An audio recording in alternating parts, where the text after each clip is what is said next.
Yeah. That will go behind it. These are over here. Who is it? No, I'm not. You know, Ashton. Do you have to tell, I saw he goes, Mr. Bob. Tell me if I can still wear All right, meeting called to order by Ayat at 6 p.m. For those that participate, you may now rise for the Pledge of Allegiance. I pledge allegiance to the flag of the United States of America and to the republic for which it stands, one nation, under God, indivisible, with liberty and justice for all. All right, roll call. Ayat present, headline. Hall. Present. Watson. Obey. Algenay. Here. And Ferris. We have quorum. We're going to go into resolution number 1, acceptance of agenda. Do I have a motion? I heard head 1. Do I have a second? Second.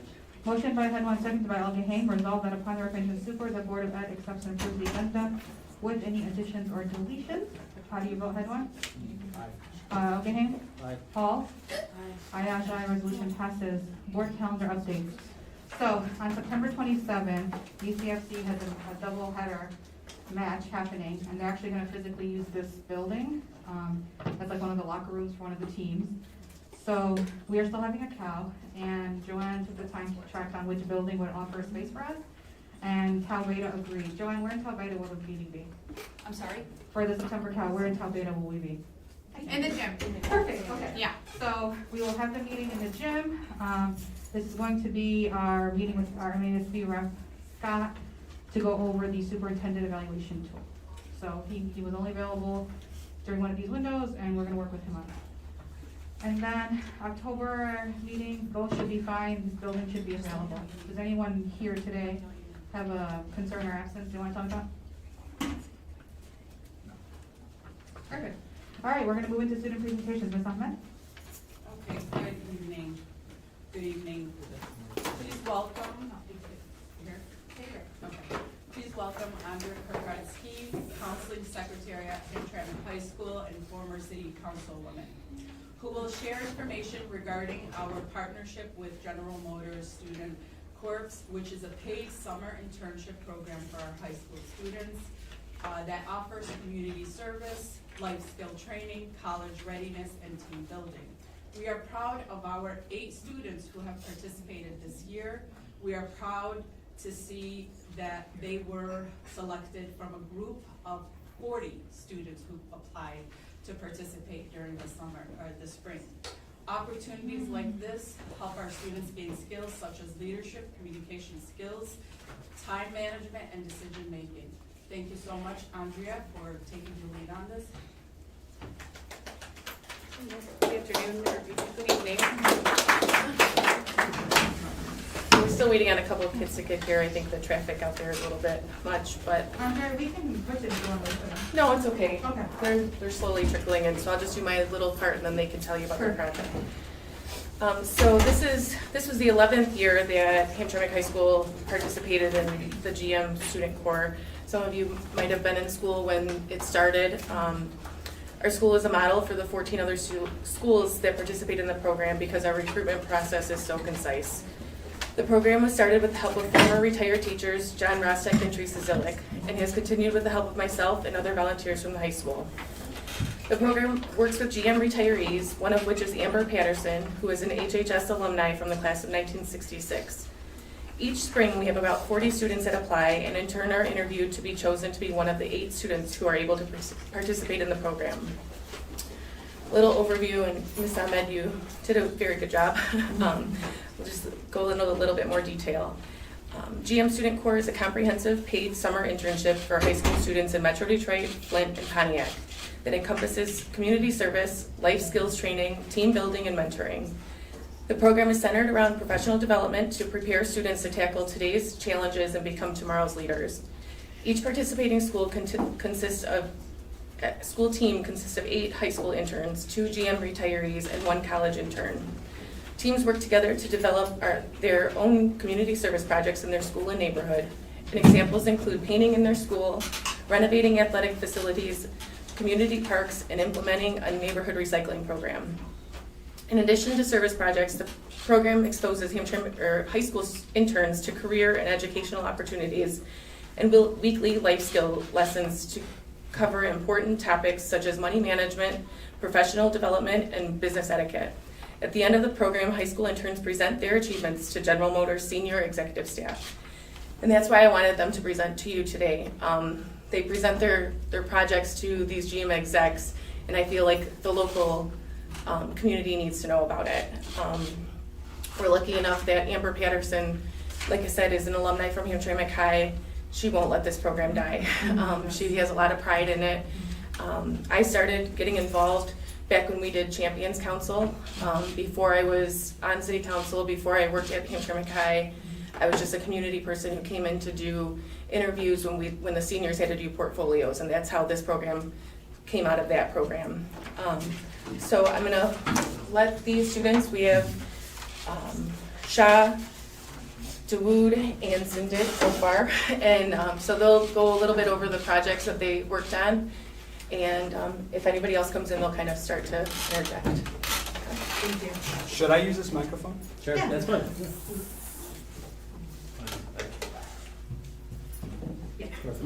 Does it work now? Yeah. So before I begin, I'd like to say that I haven't rehearsed this before, so if there's any errors, I'm sorry. That's okay. But I'm Shah. I'm Cindy. I'm Dog. So everyone couldn't make it here today, but as people who have lived in Hamtramck, and we wanted to help out the community, and one of the main things that we saw was litter. And like, we just talked about how much litter bothered us, like, and it's just everywhere, especially around schools, because kids aren't educated enough to know that you can just put it in a trash can. So we made a plan as to how we were gonna combat litter. And the first thing that we did was we asked questions to police officers and city council people, and we figured out that most litter is on the south side of Hamtramck, which is below Kniff Street, so it's the south of Kniff. And we went there ourselves, all 8 of us, and we picked up litter for 2-3 weeks. We picked up litter for about 2-3 weeks, and we picked up almost 1,100 cubic feet of litter. Wow. And we cleaned half the city, basically. And then after that, we printed these signs, and we got them approved by city council. And we have them posted in 3 different languages, Arabic, English, and Bengali, because there's a language, Access. yeah, a lot of people don't know all English, so we just did that. And we got 200 signs, and we donated them to the city so they could put it up in places where there's excess litter. So, Round of applause for that. Beautiful. should I ask for questions or no? Yeah, your project, it was beautiful. Thank you. So the signs, the city council is gonna post up all the signs, or? I hope so. Yeah, and it was one of the first signs ever created in Hamtramck that said "Don't litter." Nice. Yeah. There were no previous signs that said "Don't litter Hamtramck," so we wanted to change that. Yeah, and that was only the main project that we did, and we also had a lot of side projects. So one of them was we partnered up with Kaboom, and Kaboom was partnering up with GM Care to build a playground over at Veterans Park. Yes. And we helped them for one full day, and we're out there the whole day helping them out. And also we partnered up with WCC, and we went out there and we helped them give out food to people in need. So we distributed over to 400 families. Wow. And we were there for half a day. And those were just some of the side projects that we did. We had multiple others. You guys are amazing. How big is your team this year, or how big was it? It was 8. It was 8 of us, four guys, 4 girls, Awesome. and 1 college intern. Yes. She doesn't matter though, so. Thank you guys so much for keeping your family clean. We appreciate I you. will say that over the 11 years, the students have gotten further internships with GM. So our college internship, Famita, was a high school, a Hamtramck High alumni. She went through the program just like these guys did. And, putting that on a resume and going out there and becoming a GM intern, and then now there's, I think 3 of the kids that have gone through the program over the last 11 years are now GM execs themselves. And that was with the help of this program. I can't say enough. I mean, I know I said, okay, 40 kids interview. The language barriers are huge. Yeah. You know, these guys have kind of been here a couple of years. Some of our girls have only been in the country 2-3 years, and were, you know, compelled to interview for this program because it was so notorious. And then just to see them grow over the 8 weeks of the program and how, you know, they've become friends, and these guys may not have even walked, you know, acknowledged each other in the hallway, and now they're all friends and they all can, you know, have something in common. So yeah, it's to see the program start to finish is really, really great, and that's why I thought it was important for them to come here. They presented to, like I said, the GM execs. They go to city council meetings and present their accomplishments there. So I thought it was important to bring to the board the accomplishments that they're doing. No, thank you all so much for taking time in the evenings to come speak to us. Thanks, guys. Awesome,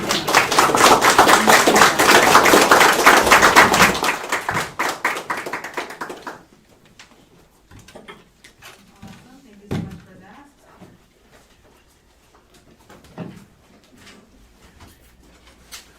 Thanks, y'all have a nice night. Next up, we have resolution number 2, approval of consent. Do I have a motion? Iris called, or a second? Headline. Motion by all, seconded by Headline, resolved upon the recommendation of Super School. The Board of Ed does hereby approve the following under consent. So, meeting minutes, hires, and resignations, no retirements. All in favor? Aye. Any opposed? Motion carried, 4 ayes, 3 absent.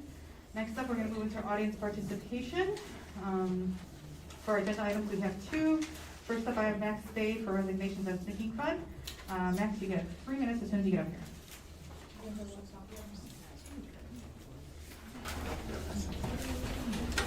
They turned it off.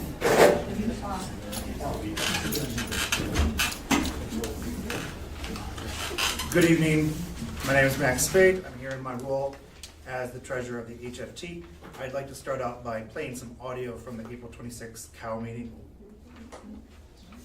Again, I've already mentioned this before. We are not going to stand here and continue to tolerate threats of max exodus. With all due respect, as much as we respect our teachers and honor them and value them, if you do not want to work in this district, we do not need to hear threats over and over about it. There's other districts, I gotta say what I have to say. There's other districts that will be more than willing to take you, and there's teachers that will be more than willing to come here. So the threats. I'd also like to read from an email exchange I recently had with Mr. Bowman here.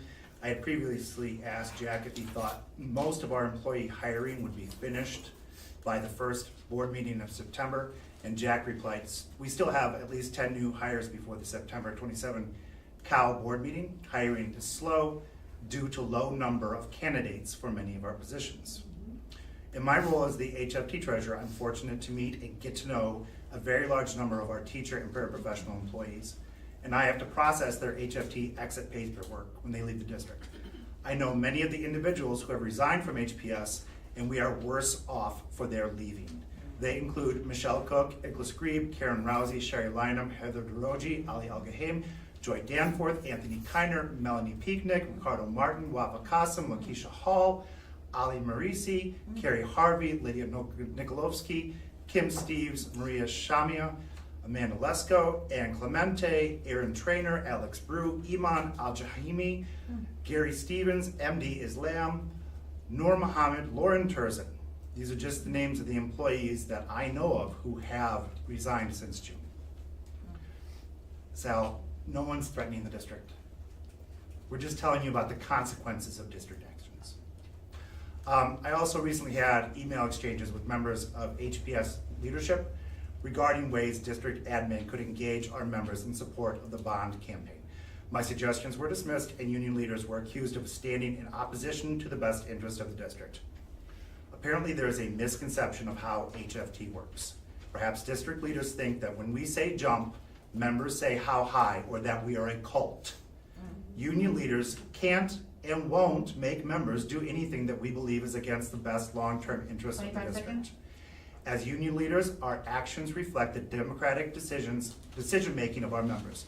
We will communicate the district's request to our members, but as I suggested in our email exchange, I am afraid there will be scant participation due to the repeated traumas our members have endured over the past several years.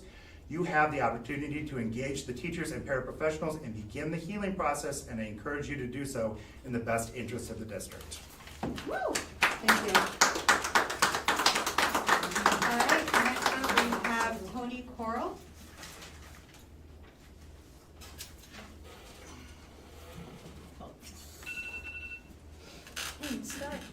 Go ahead.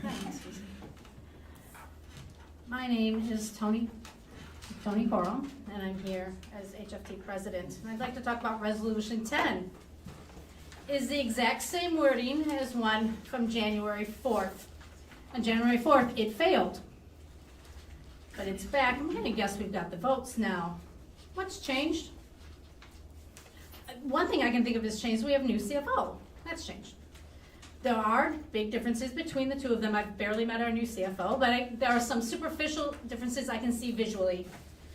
The previous CFO was an African-American woman. This one is neither. That can't be it. Could it be a desire to chase out employees who worked for a previous superintendent, wiping out the institutional memory? When we do that, we continue to destabilize the district. When there's no institutional memory, no one knows how things have gone before. Yet that is happening. We cannot thrive as a district as long as there's a revolving door in leadership positions. Thank you. Thank you so much. All right, next up we have reports to the board. So Superintendent Board, Ms. Ahmed, take it away with the sinking funds. Okay, thank you so much. Good evening, board members and our audience. First and foremost, we are thrilled to welcome back our students and dedicated staff for the 2023-24 school year. The enthusiasm and energy that fills our school community is truly inspiring, and it sets the stage for a year of growth and progress.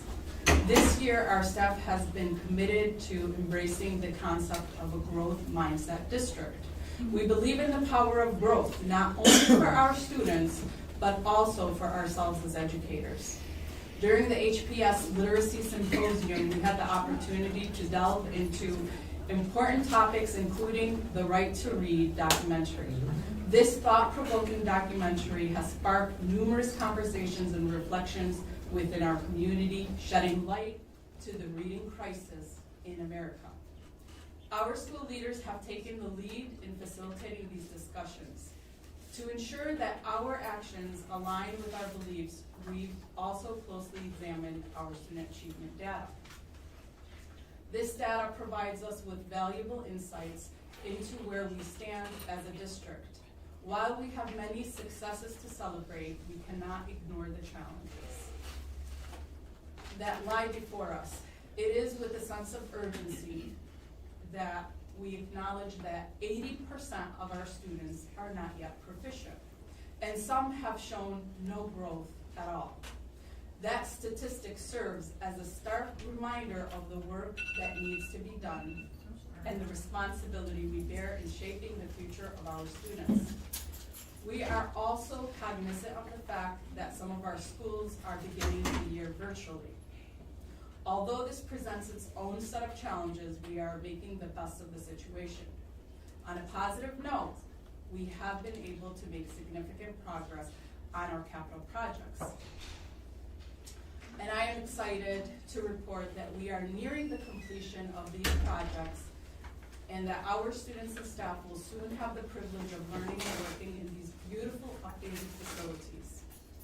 We have also learned important lessons from this experience. We now understand that the 2 months of summer break are not sufficient for the extensive work required to complete these projects.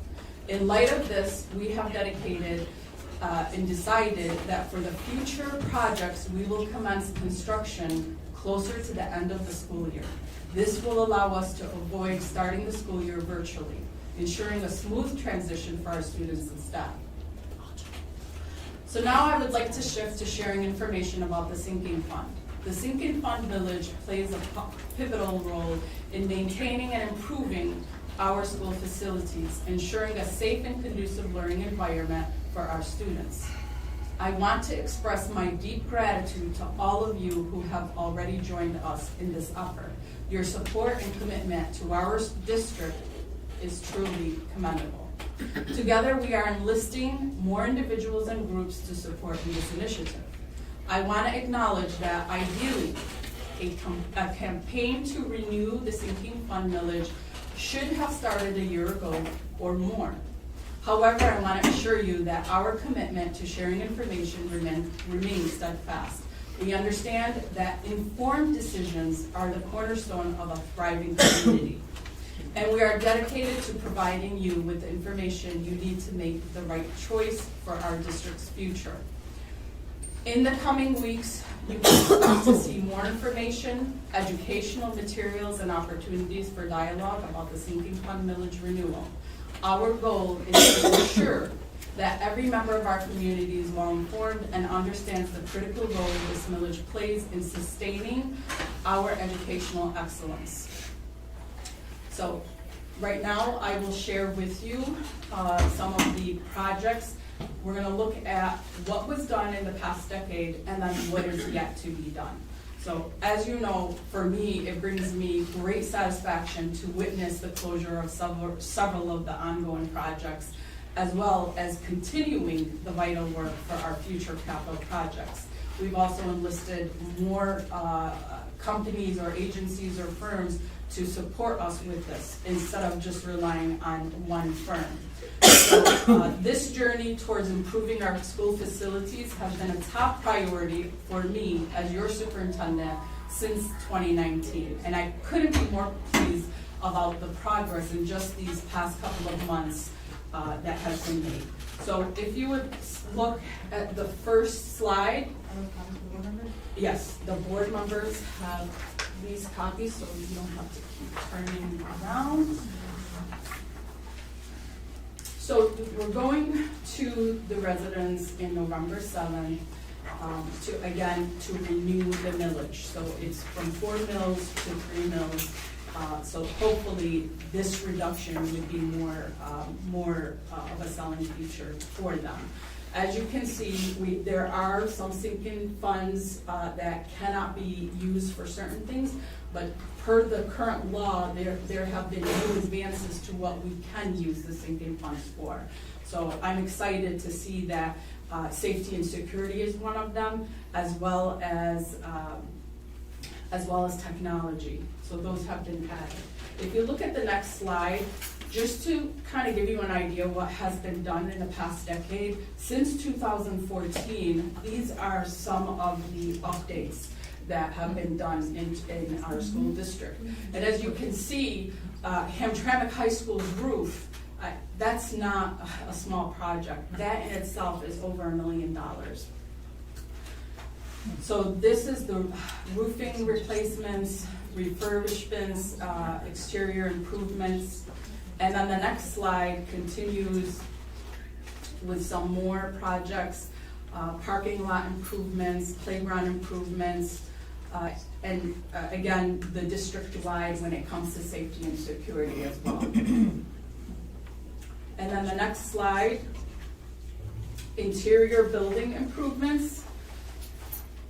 So where you see Kosciuszko Middle School, that's also including Dickinson West, that's one building. The interior improvements again in all of these facilities.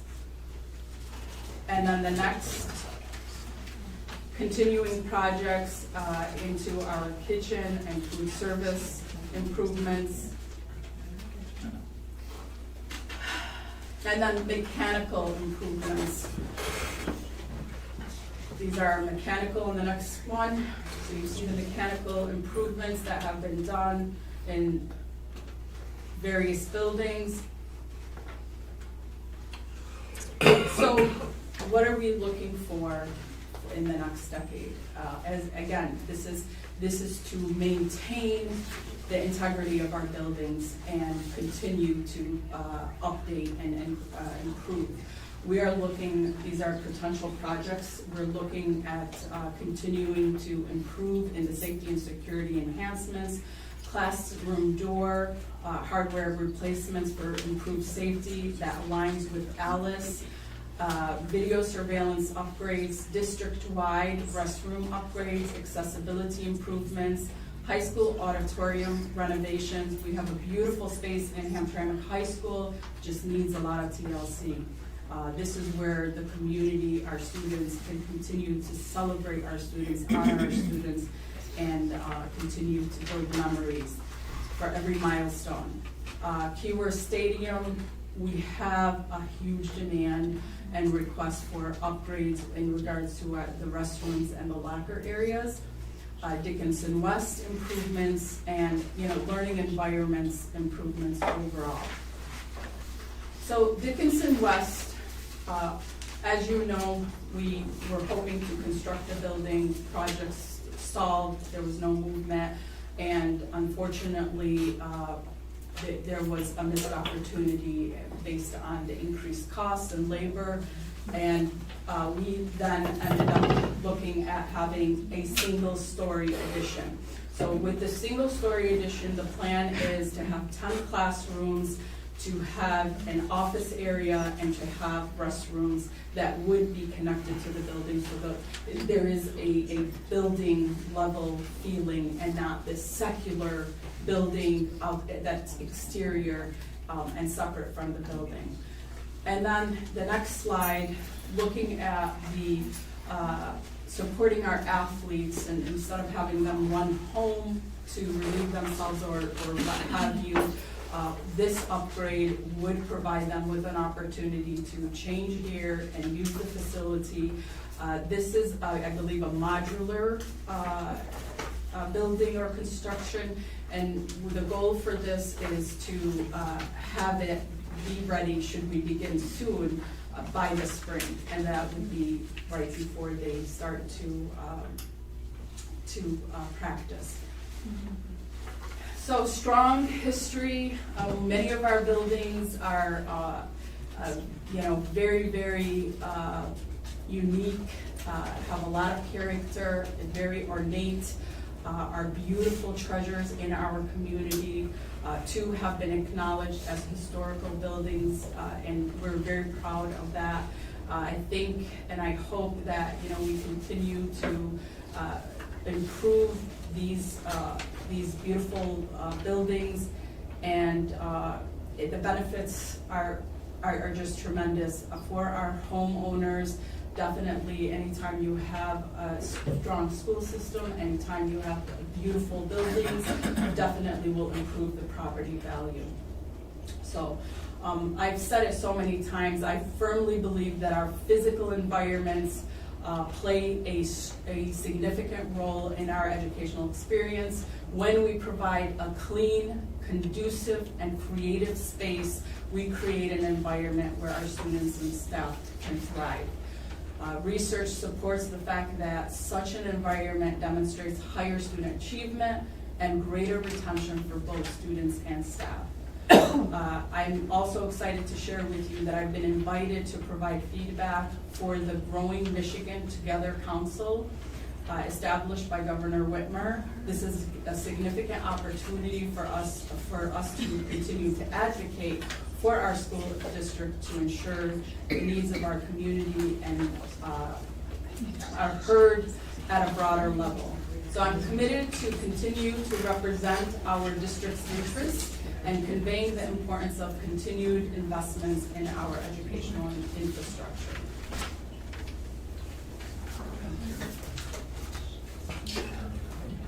So for my curiosity, you said in the upcoming weeks we get more details about the actual strategy and like talking with the unions and community partners and things like that? We had two members from HFT leadership meet with us on Monday, and we are looking to have a community chair that would be given a task to open up an account so we could fundraise. And Mr. Larson Schindler is currently working with that community member. And we are looking to continue to share these great opportunities. I think the community needs to know what has been done in the past decade and also what we would be doing. We have connected with a firm Plant Moran Cressa that will be creating the literature to share out with our community members. So they would have that information at hand to help them, again, make informed decisions. That's our ultimate goal. Yeah, and I was just making sure that, so, community partners like Martha Scott, have we reached out to her? I have, actually, I called her numerous times and I've sent her a couple of emails. I look forward to connecting with her. Thank you. Anyone else have questions about that? I just have a question about how long are we still doing the virtual? Good question. So, I'm not sure if Rich is here. So, Especially with the ECE. ECE. It's difficult with the kids. It is, it is. I'm up with my son every day and I see parents are struggling to like, especially the ones that don't know technology.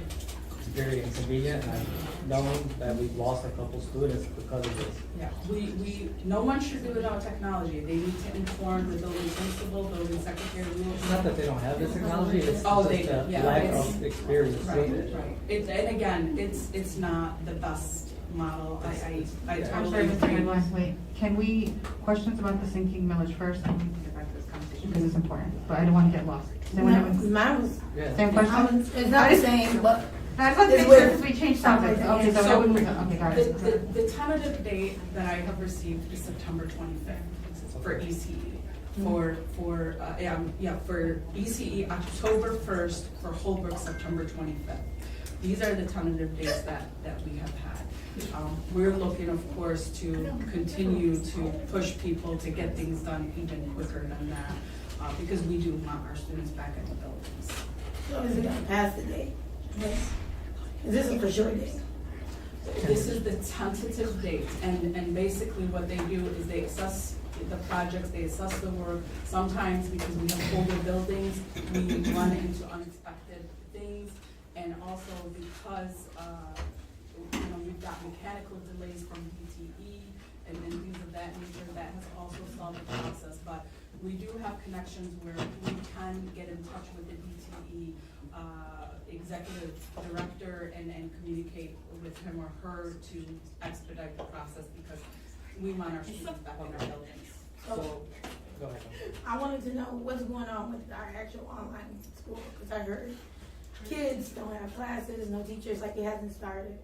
The VLI, my understanding is the high school students needed to have the coursework, their courses selected. So there was a little gap between who would be able to do that. Our virtual VLI directors that's taken on this role, Mrs. Smith, she met with both of our counselors, and I believe this is all, settled, and hopefully our students will receive their courses, and they will be a part of the VLI as soon as possible. Because I heard that, nobody was getting back to the parents, there was no communication.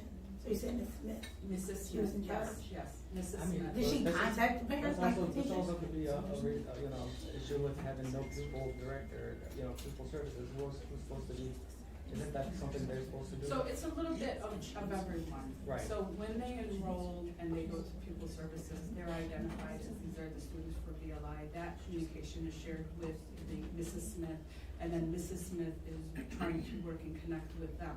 But again, our VLI is still very much connected to each school. So it's not an academy of its own where they have their own track and they have all the students in that track. They're relying on the building leaders and the information from each building. So we recognize that there needs to be a better communication and clarity between both.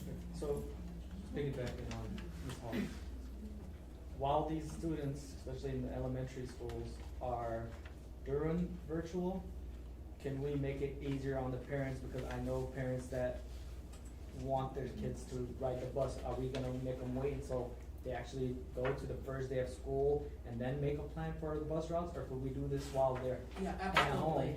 and get it Absolutely. taken care of now? Absolutely. Because We don't want to delay any. right, I mean, on top of all the, honestly, for parents is, just inconvenience, that would be one thing maybe we can alleviate and be like, we can work on the bus routes in the next 2 weeks while. Absolutely, Because- absolutely. I mean, it's just like with the summer, this is the work that's done during the summer Right. before our students get into the building. So That was. Because I have parents that have reached out to me and said, you know, I want my kid on the bus, but nobody's told us anything about it, so can we just, Okay, I'll make sure that Mrs. Smith is aware of that. please, not just ECE, Holbrook, and all the schools, you know, if they're All the online, schools should virtual, be settled, it's just the our, the virtual two ones, right. virtual, okay. Off topic, do we have like orientations, like in the beginning of the school year, like for the schools? to the high school and stuff. No, like elementary too, cause that can be a part where they come, see the school, sign up for busing, stuff like that, see their That's right. classrooms. So, Right. so for elementary, we have Mrs. Minarski here, she can share in that. Yeah, so, we do have, it's not necessarily open house for elementary, we do have, our orientation is open house, so we do have that scheduled for the elementary buildings, and then this year, we did it for the first time, we did utilize that half day for our middle school parents to come in, we did discuss the handbook, changes in schedules, behavior expectations for, you know, alternatives to suspension and detention this year, specifically for Tabita, it was our first middle school orientation, so.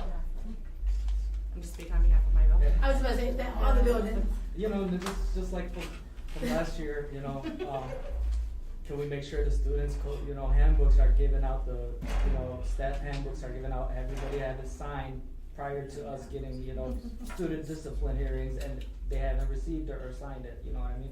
Because that was an issue last year, and it's gotta be something that's, should've already happened, honestly, they started, they should've already got the handbooks and had that reviewed and signed, so just another thing for the principals of each building to, make sure they have on their task list to do it. I think that coordination. That's something that needs to be done.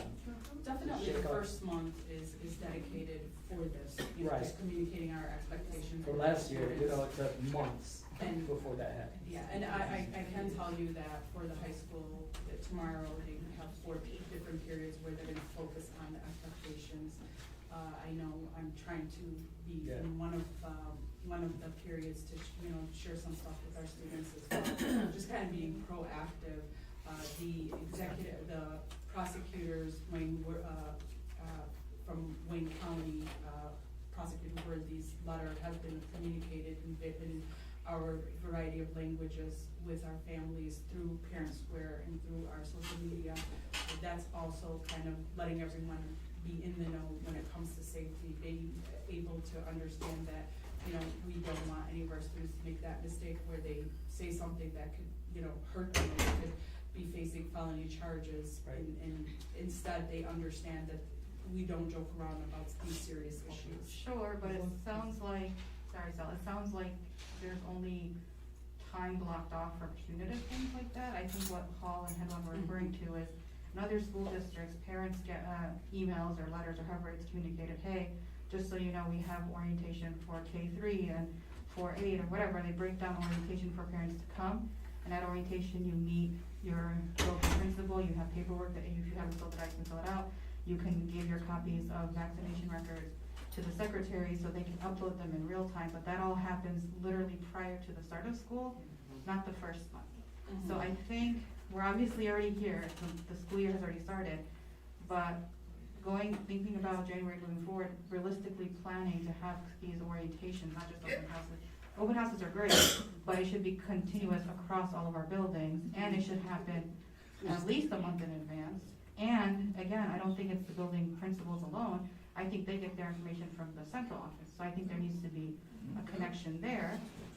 And I'm going back to VLI, it doesn't sound like an effective program if the virtual academy has to wait on building principals who are running actual buildings, who have students in real time, who have staff in the building, doing their job day to day, and then reaching out to somebody at Pearson to go, hey, this is what we're doing currently in our curriculum. That doesn't sound effective. Yeah, no, that's not what's happening. What's happening is, I'm talking about the tracking. The tracking is building level. The VLI does not have their own track on my side. Right, so that's, It's an extension, yeah, you know. so I'm understanding that, that still doesn't sound effective. So there's some communication that is needed going back and forth, Not some, a lot.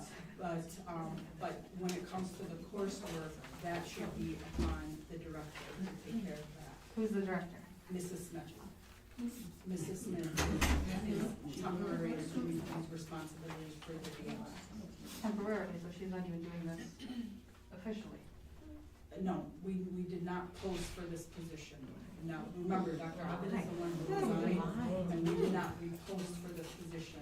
So she's been kind of the interim in the meantime. Sure, but have we seen any, I mean, you're new, not new, you came back, right, during the middle of the school year, so I will extend grace. Can you provide us with information on the effectiveness of VLI?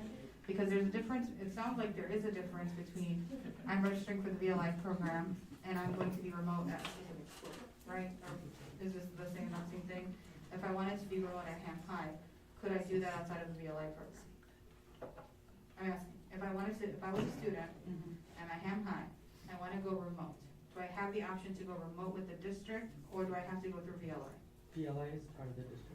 I think that's, for me, I think I'm understanding two separate things, because how were you able, I know you guys are on remote right now, because the buildings are under construction. They're actual teachers. Yeah, Yeah. but that's what I'm saying, there's actual teachers and they're working with district, and that's because of construction. What I'm asking is, if I wanted to go remote, as a high school student, I don't, what are health reasons, okay, let's just say I have health issues, I cannot be in the building anymore. I'm allowed to work remotely, but I don't have to go through VLI, correct? No, I don't think you have that option. I think it's only fair. If you have a specific, So we have our own teachers for VLI. We have our own teachers. But they only pop in, because when he came to present, he said, the kids do their work and they pop in. If they need help, they pop in. That's why I said it didn't sound like a good thing for our children. High school, yeah, feels like you're taking college classes, but to just sit there and do work, and then if you need help, ask somebody. That's when he I will tell you, I know the teachers, they're outstanding, and I would be very happy to have them come here and, share what they've been doing. But I don't think, that's the thing, I still don't think the issue is with the teachers, the issue is still with the structure, because the structure in itself is not conducive to like a healthy learning environment. You don't have to have the answers today. I definitely need to improve the systems when it comes to VLI. We definitely need to improve the systems. But we do have our own teachers. We are using some of the Pearson curriculum. And what else do I have to say? Honestly, I mean, I feel like the system was being worked on, but a lot of roadblocks, unnecessary roadblocks, delayed it from becoming what it can be. So let's not act like this is something that just happened, now. This is something that's been worked on for a year and more, but because of the constant blockage and the constant accusations made against the VLI program, we are where we are right now. So now we need to just get it together, and that's it. That's what I'm saying, so this is what I'm saying, it sounds like there work still has to be done. I'm not asking you to have a solution today. Right. But I'm asking by the next meeting, can we have, we can sit down, because we have obvious members that are still absent. Can we have a further discussion, and if we want to continue it for this school year, put a pause on it and then revamp it for the next school year when it's ready? Because you don't want to use your students as guinea pigs. But you have students that are 100% VLI. We can't just remove this Not program. remove them, but if they're not getting the same access to classes as you. I wouldn't say that. I wouldn't say that they're not getting any access. Not access, I Right would now, say. we have glitches when it comes to the courses for our high school students, and that should be taken care of this week. My understanding is that Mrs. Smith met with both counselors. They figured out what the glitch is, and students will have their courses. That's the progress being made. But overall, we do need to make sure that we do create systems to improve it and, monitor our students, make sure that there is learning. We have some students that also qualify for supplementary support from our English ELD staff, from our SPED staff. We need to identify them and make sure that they are also receiving services. So we definitely, there's much work to happen to make it. But can you get clarity on the concerns with the instructors not being there at all times and the actual coursework that they're doing? Do you understand the answer? Absolutely, absolutely. And then going back, the orientation that we are doing currently is basically like for our freshmen. They are a part of an orientation where they walk them through many things and also build relationships with them and kind of help them, make that transition from middle school to, this large building with over 1,000 students. So we do have that. If you are asking for orientation months prior for all of our students, that's something new, and I would have to work with the principals. Like in August. Yeah, like not months, just 8 months in advance, but a lot of school districts allow parents an opportunity to sit with admin, clerical staff to handle paperwork, what are we missing? Translation. All of that stuff, instead of having them figure out they can come to central office, which they don't know about, they should go to the building their kid's gonna be at. It doesn't matter, not just high school. I should be able to know as a parent, I wanna do a tour of the elementary school my kid's at. I wanna be able to see what they're doing in middle school. It's not unique to a high school setting, it's any school building where a parent is trusting the district with their kid for, 8+ hours.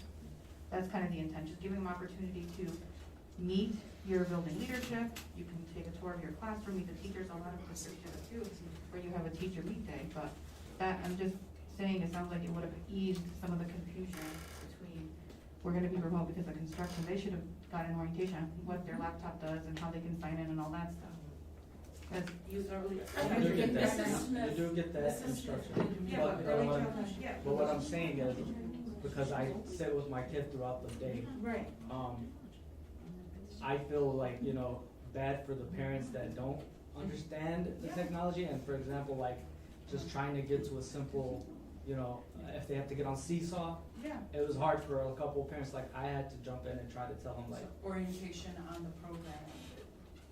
it's just, I think, and it's not blaming anybody, it's just, No, this it's is good. inconvenient, This is very but I mean, important. it's very important that we avoid unnecessary online learning, especially with the school, young school-aged children, because, while I like that they're getting used to the computer and online learning, it's just too early and it's so hard. I mean, you have kids that are, your siblings are jumping in the classroom because they're not gonna leave them alone, you know what I mean? It's not a learning environment. I mean, luckily, I can block my son into a room, but he has classmates that have 3 or 4 siblings with them in the background. It's not a learning environment, to be honest. It's just my feeling.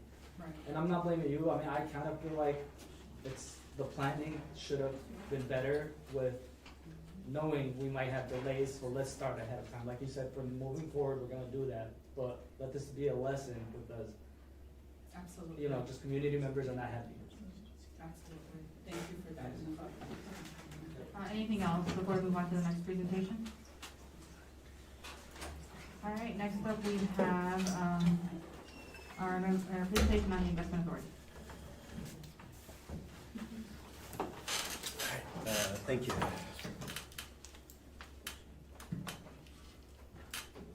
Is that the PowerPoint, sir? That's it, right there. Yep. Perfect. Thank you.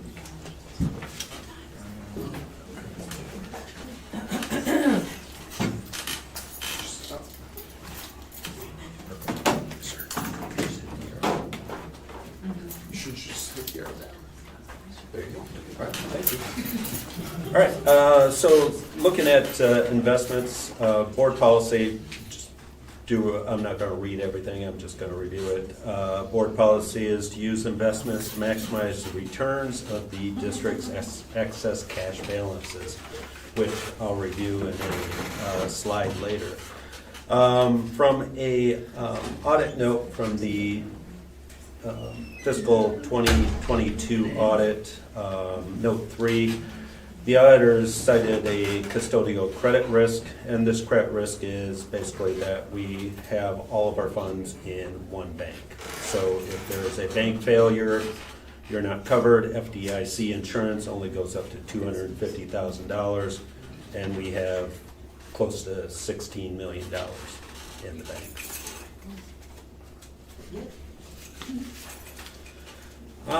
Just the policy authorizes superintendent, director of finance to invest in the various items here, which on the next slide I will show you what some of the rates are right now. So for treasury bills, you're looking at 6 months, 5.4%, up to a year, which is the cap on our policy is 5.3. Then you look at certificates of deposits. Now that you would be FDIC insured up to $250,000. So what you do is you do a I'm sorry, can we keep all the background conversations because it's kind of hard to hear what he's saying. Yeah, audience, do you mind? Thank you, all right. Thank you. So you look at making multiple deposits of up to $250,000 at different banks. So you're covered. Government agencies, those are federal home loans. Those are backed by the government.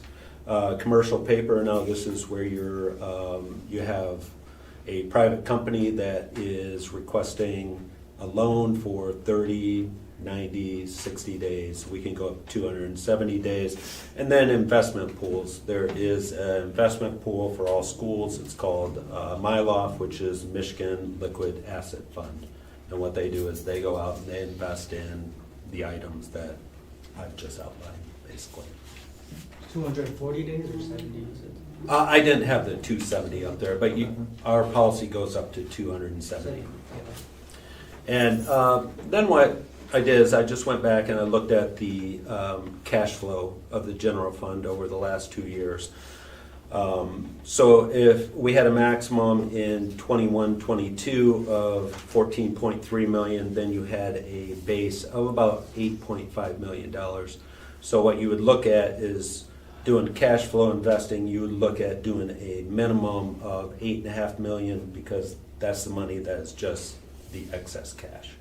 And then if you get further into it, we can do, daily cash flow analysis, and then you time it to disbursements. And looking at 22-23, it's about the same flow. Again, we had a maximum about 15.5, and then a minimum of about 9.1 million. Okay, I got a question for you. Yeah. So, we passed a bylaw saying that we're not gonna, we'll always maintain 20%, in our general fund that we're not gonna touch. Is Right. this money coming out of that 20%, or is it? Well, what you're actually doing, that's a great question. That's your excess cash. So you're looking at that, 20%? your 20%. So we're basically, this is our 20% that we said we were gonna make sure we have, Yes. and we're just investing it, correct?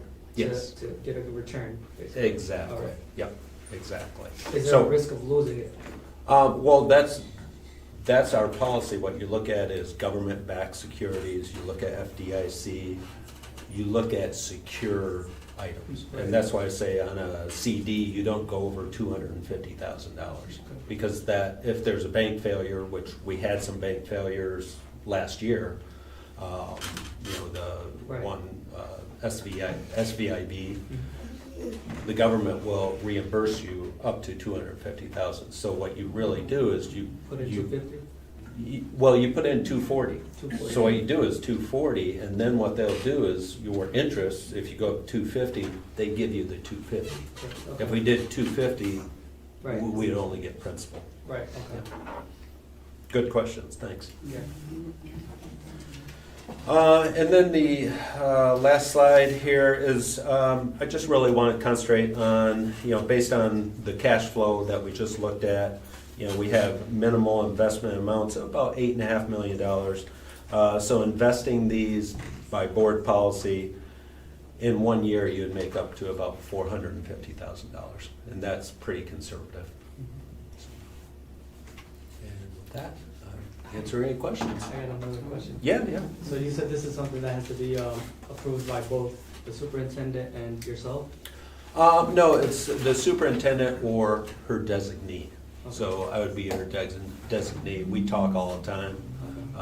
Can you just keep the treasurer informed and involved in this? Yeah, absolutely. Throughout the process? Yeah, absolutely. If you don't mind, optimistic. If you don't. Sure. It would be very healthy to have sustained meetings. If maybe a week prior to the board meeting, you could sit and just review everything. And ideally, this would be information that would be disseminated to the board. So you would look at, when you get monthly reports, quarterly reports, you would have all the investments, so you could look at the investments. I did look over it, and I mean, thank you for kind of thinking outside the box of trying to bring in extra excess funding. It's just the questions that I had, you answered, But I also wanted the board to understand where the money is. It's coming out of that 20%, that we passed. And don't, quote me, I think it's 20%, I mean, maybe a little higher or lower. Yeah. But you know, just so you're all aware, so we're all on the same page, that's where this funding is coming from. But my question was, is there a risk of losing it? And like he stated, you know, we're gonna invest, for example, 240, and that's, you know, protect, so. Right, but I don't think the issue was what the funding source was. I think the issue was granting authority to the Yes. super and their designee one time, and then they make the decision, we just find out. That hasn't changed.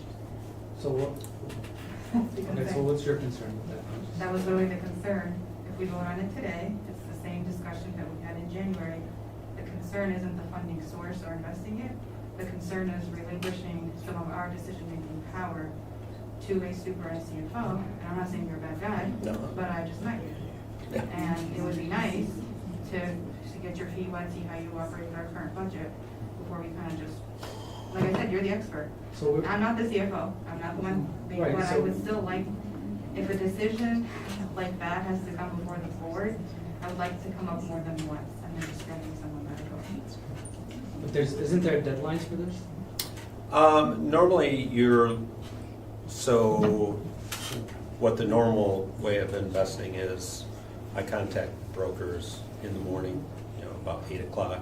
When the market opens, they send me rates, and then you usually have until about noon to invest.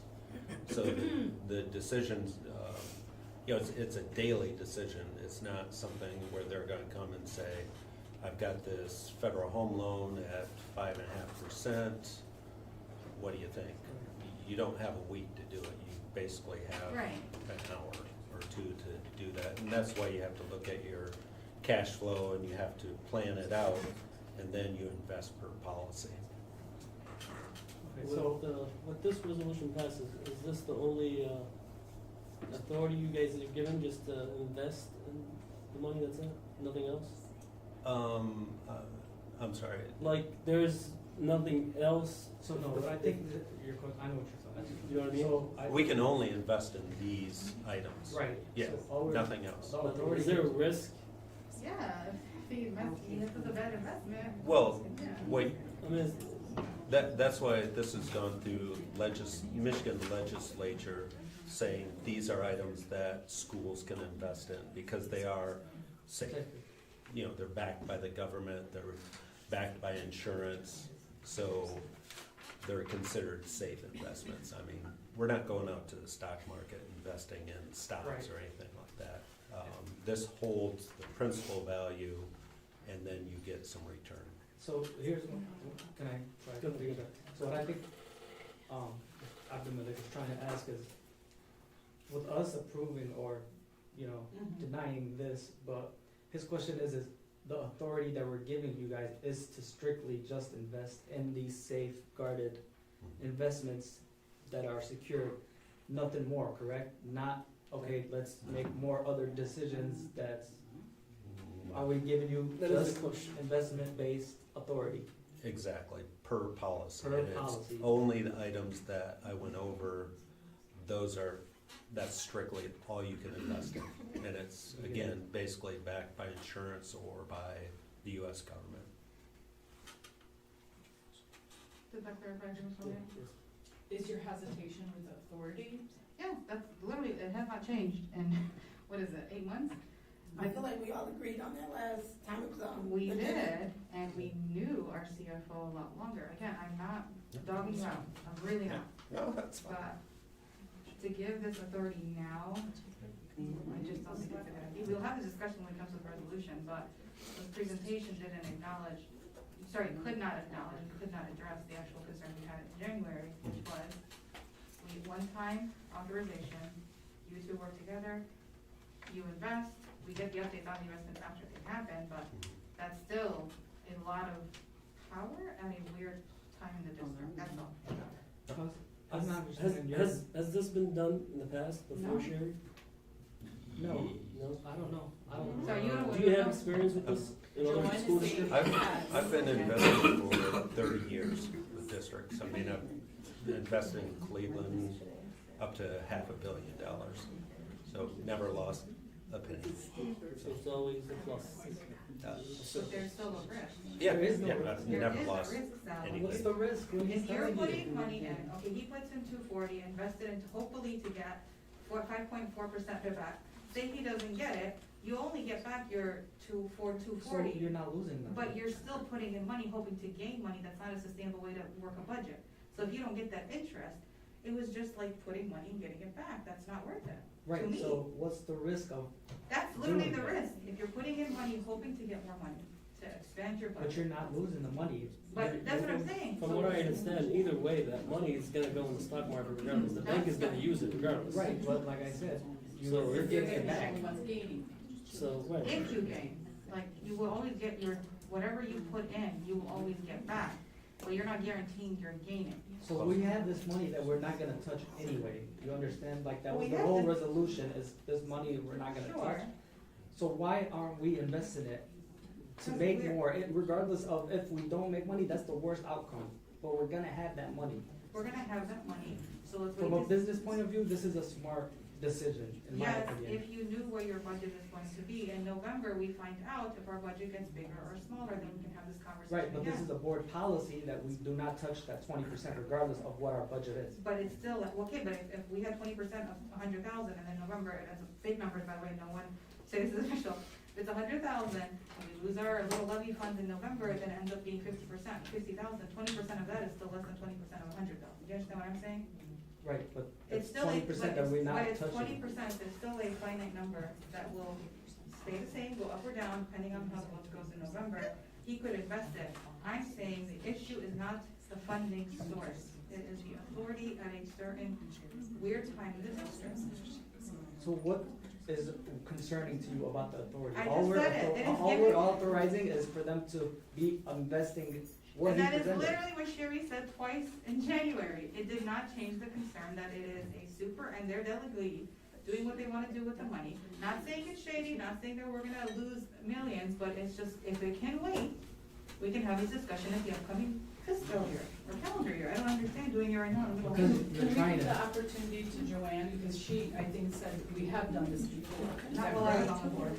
Oh, I went back and looked, that's a resolution that's been passed at the organizational meeting, at every board meeting for, I think I actually went back and looked for the past 15 years. It's been passed every January. I believe it's been done since I've been in this office, but I did at least go back and look 15 years, and that's a resolution that's passed every January. But it hasn't, because you check our meeting minutes from the past, we haven't done it while I was on the board. The only time we didn't do it is this past January. No, we also didn't do it, the January as I've been here, we haven't done we've that done it, investment. we did it the January prior. No, we have to go to the meeting notes. I'm Yeah, telling you. I think one point to make to trustee Headwan's, right now the bank is investing that money in getting the profits. Yeah. So, our money's sitting in the bank doing basically nothing. Invested, like, it's just, I mean, because I kind of know back about investing. This is like a no-brainer to do, period. Like, money we have just sitting there, we can gain money from, you know, understand? Like, I wouldn't, investing is like, I'm not gonna go invest, like, I'm not a big investor, but you have money that's just sitting that we're not touching as board policy. You're not gonna lose that money by investing it, but you have the opportunity to bring some more income to the district. But that's not our concern. No, The okay. concern is I that, apologize, it was on our 2020 organizational meeting. Then can someone explain to me why we didn't bring it up at the one before that? We were here for the 2021. It was Richard. Yeah, it was number so. I was new. That's fair. That's fair. I apologize. Then, between the three of my historians here, can you explain why I didn't end up on an agenda in 21? 22. 22, sorry. 21 and 22. 20, actually. it did end up on that. It ended up on this agenda, 23. Joanne, And do you 20. know what happened in 22? And 21. Okay, stop. Are you saying that this resolution was not in the organizational packet in 21? No, Or 22, sorry, the COVID years are blurred to me, give me a minute, let's check. One of them we for sure didn't have it on there, and we brought it back.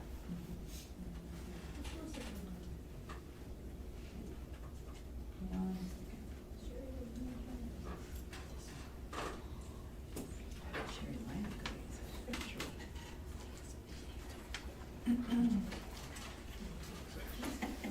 in the 22 agenda.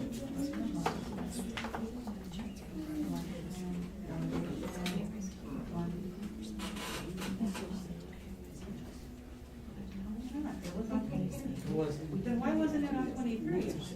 this is. It was on 23. It was on 22. It was not voted on, or it was It removed. failed this year. No, I think it tabled in February, based on what I understood, it tabled until February, and then it failed that. No, it was tabled because board members passed, so they don't recall this being on the agenda. That's why we tabled it.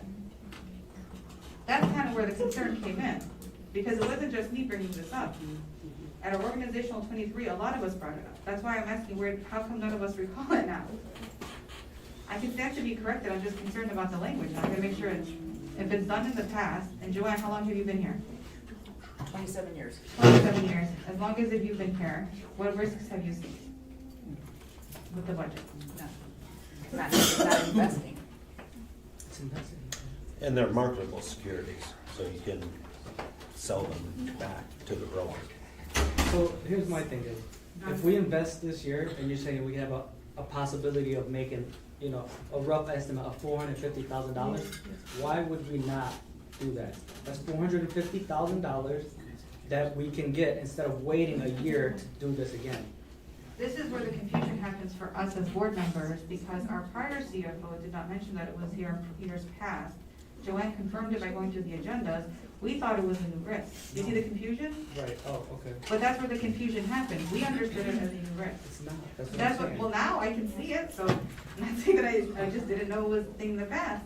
And that's on me, I can accept that, I was confused. I just wasn't aware we've always done it and why it disappeared for one of the agendas. Or maybe in our memories, because we voted against it as a collective. It wasn't just one person rallying the troops. That's why I was confused. So we've always been doing this investment? Yes. We've had it. It's all with the banks? We've had, that's why I'm shocked when Sherry didn't explain it that way, because she told it to us that she would get the authority. But we also had the levy at that time. Is that what the confusion? No, I'm saying we also had, because, I mean, our levy didn't pass this year, so we don't got that money. And if you can, I think the resolution didn't pass because we were giving more than just authority to invest. No, it's the same language. No, it's the exact same There was more though. No, I'm reading it, it's the exact same language. Yeah, but there was also checks and, Yes, and I remember everything that. else. If you could, you remember? I remember that. Pull up your drive, don't remember it, I'm I reading. can't pull up my drive for Oh, some I'm sorry, reason, I'll yeah. look it up, okay, hang on. So board meeting for 22, 23, I think January, hang on. January That's 4th, what we 2023, first- organizational. All right, ready, board meeting. So the investment authority, okay, whatever, the bank accounts, bonds, bills and notes, same thing, certificates of deposit, commercial paper, investment pool is authorized, so she still has 4 points, 270 days, same language and everything. Valve, and that whereas defendant blah, blah, blah, superintendent designee, director of finance as a designated agent to the treasurer to make investments of available balances. Yeah, it's the exact same language. I'm gonna pull on side by side, I'm trusting what I'm missing is a difference.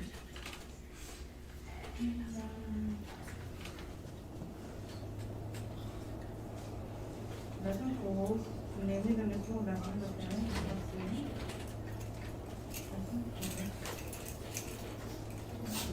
The missing investment financial fund, yeah. Alright, Yeah, but- that was confusion, I'm so sorry to everybody, but it was confusion on our end. So where, Yeah, nothing against you, nothing else. so where was it at on the It agenda? Like, it was it- happens every year right after we assign the bank at PNC, it's sort of the thing right after, but you see why I'm confused too, because at the beginning of this year, we did not get this explanation.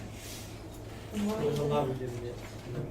No, but I'm just saying, there's a difference between saying this is something we've done, always done, but when you looked up past agendas, well, there was one that missed it somehow, and we were like, okay, but it wasn't done before, we're not gonna do it. That was the concern. And you, I wish you were my historian then, but I know. If I, what I think may have happened is the organizational meeting took place while we were still on break. I do That not makes sense. believe that anybody was at that meeting. I don't think Sherry was there.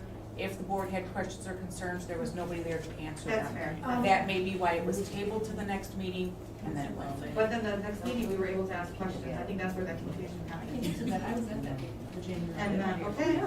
Yeah, we were, because I was there. No questions. Did anyone have any questions? No more questions? Sure, it was there, but y'all didn't ask for anything. Thank you. All right, thank you so much.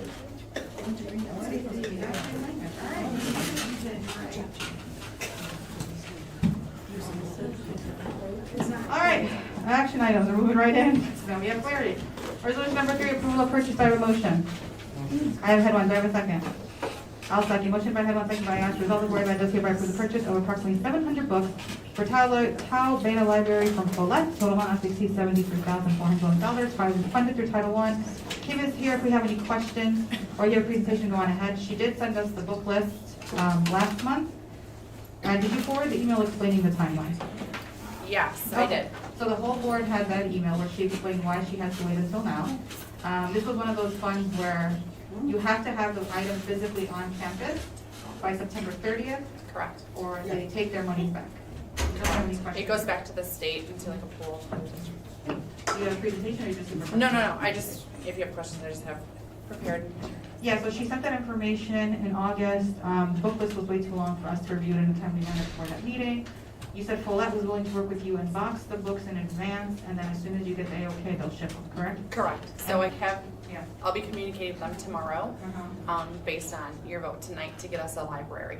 Okay, and what's the shipping turnaround? What are they thinking? I mean, we all know how transit can work, so we're just hoping for the best at this time. But they do know that it does have to be expedited to receive and check in by September 30th. Got it. And Does you, the committee, go through the book list? We have it. we do, and so the Committee now. confusion happened was, the committee was starting to form while the interim was in charge, and then when the super returned, that was not brought to their awareness, so the building principals, board members, community members didn't understand what the process could be, but we as a board had a chance to review the book list, and provide our feedback if we were going to start getting books from you. So, I didn't have any feedback. I didn't have a chance to look at the list, to be honest. I looked through it, I think she picked pretty good categories.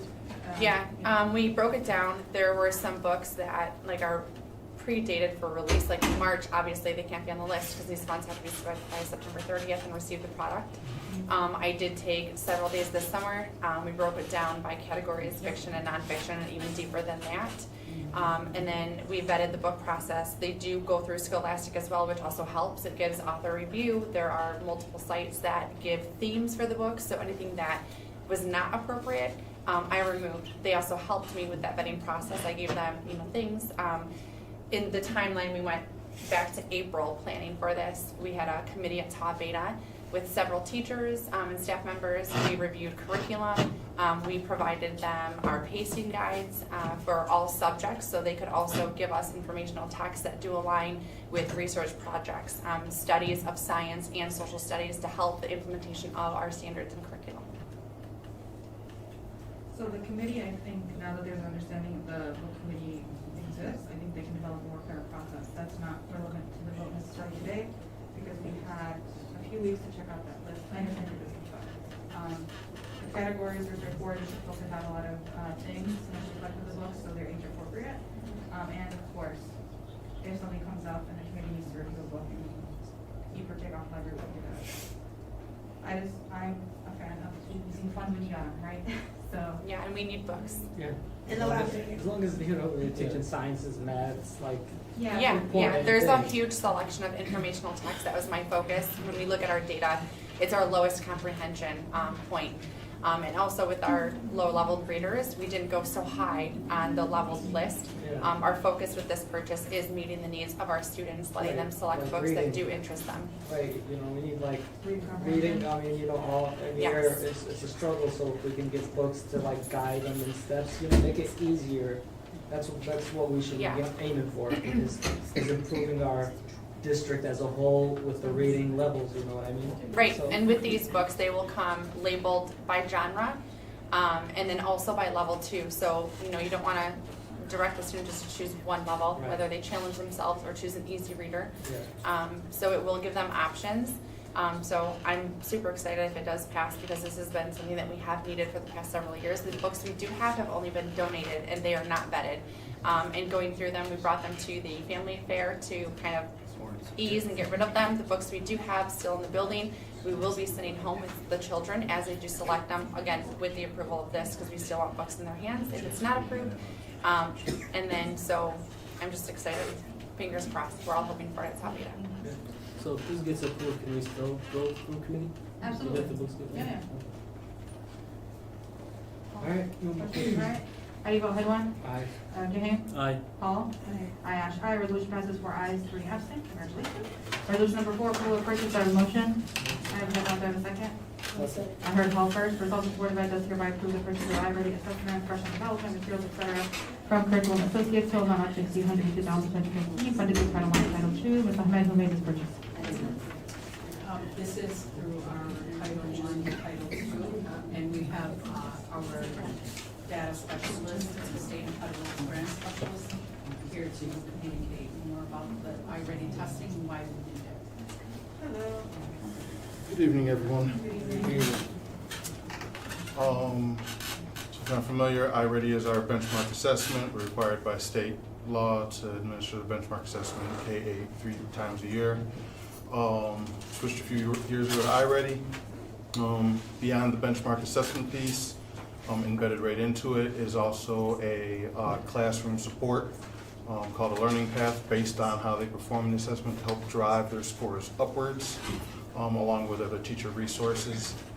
And then also bundled within that price is a teacher toolkit, which is additional resources for teachers to pull in, find their students, hone in on their students' weaknesses, and where they need more support, and pull some resources without having to delve into multiple different platforms.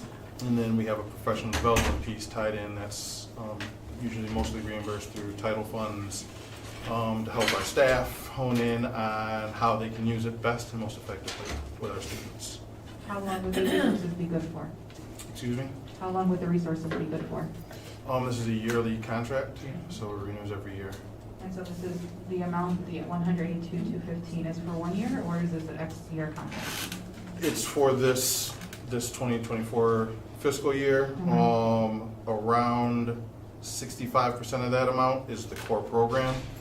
A chunk of that, about a third of that, gets reimbursed from the state because it's a mandated benchmark assessment up through 2025 at this point. The other, about another 18% is the teacher toolbox, and then the part that can fluctuate year to year would be the professional development.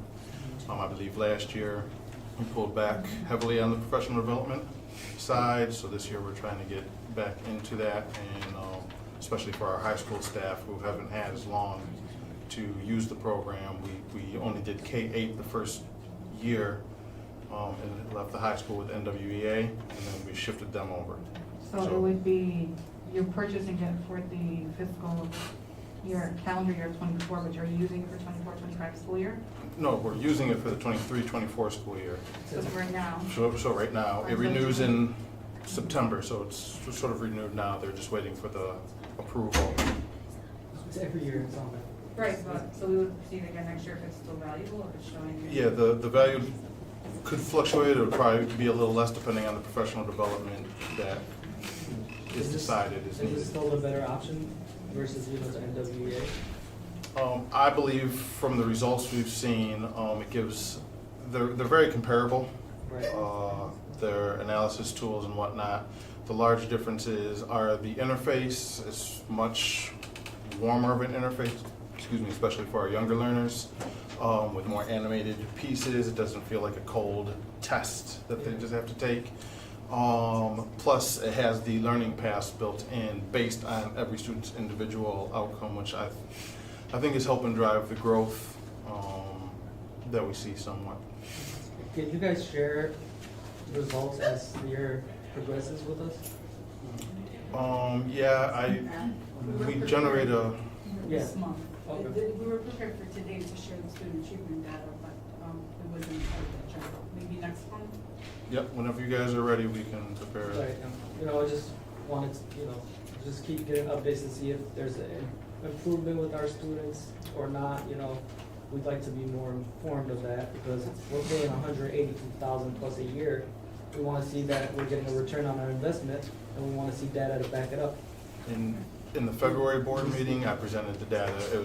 It's no longer required by state. They've ended that, but I had to report to you guys twice a year for the previous couple of years what the goals were and what our outcomes were, so you can probably go Yeah, back. even if it's not a state requirement no more, I mean, speaking on myself, I'm not speaking on behalf of the board, we would like that to continue. Yeah, I'm happy to present it whenever you ask. Okay, perfect, thank you. Yes. Any other discussion? All right, how do you vote? Paul? Elgin? Aye. Headline? Aye, aye, resolution passes 4 ayes, 3 absent. Resolution number 5, approval of purchase. Do I have a motion? I heard headline, do I have a second? Second. Elgin, resolved that the Board of Ed does hereby approve the purchase of the Newsela subscription for student use September 23 through August 24, total cost not to exceed $55,226.94, funded through Title I. Ms. Ahmed? So this is through the curriculum department, and this is a supplementary support for our students to help them engage in instruction. They have different lifestyle levels to engage the multi-level learners in this, and it supports instruction in English language arts. Are we asking teachers that are in the buildings on their input, thoughts, and recommendations on things we're, deciding to utilize, or are we just doing it based on data-driven information? I'm asking.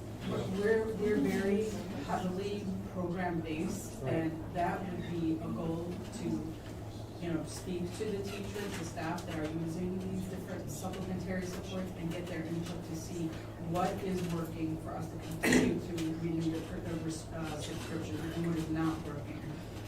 This is a huge support for our, again, engaging our students in instruction, and the fact that it has different lexile levels, multi-learners in different levels can get the same content and be able to access it in their reading capabilities.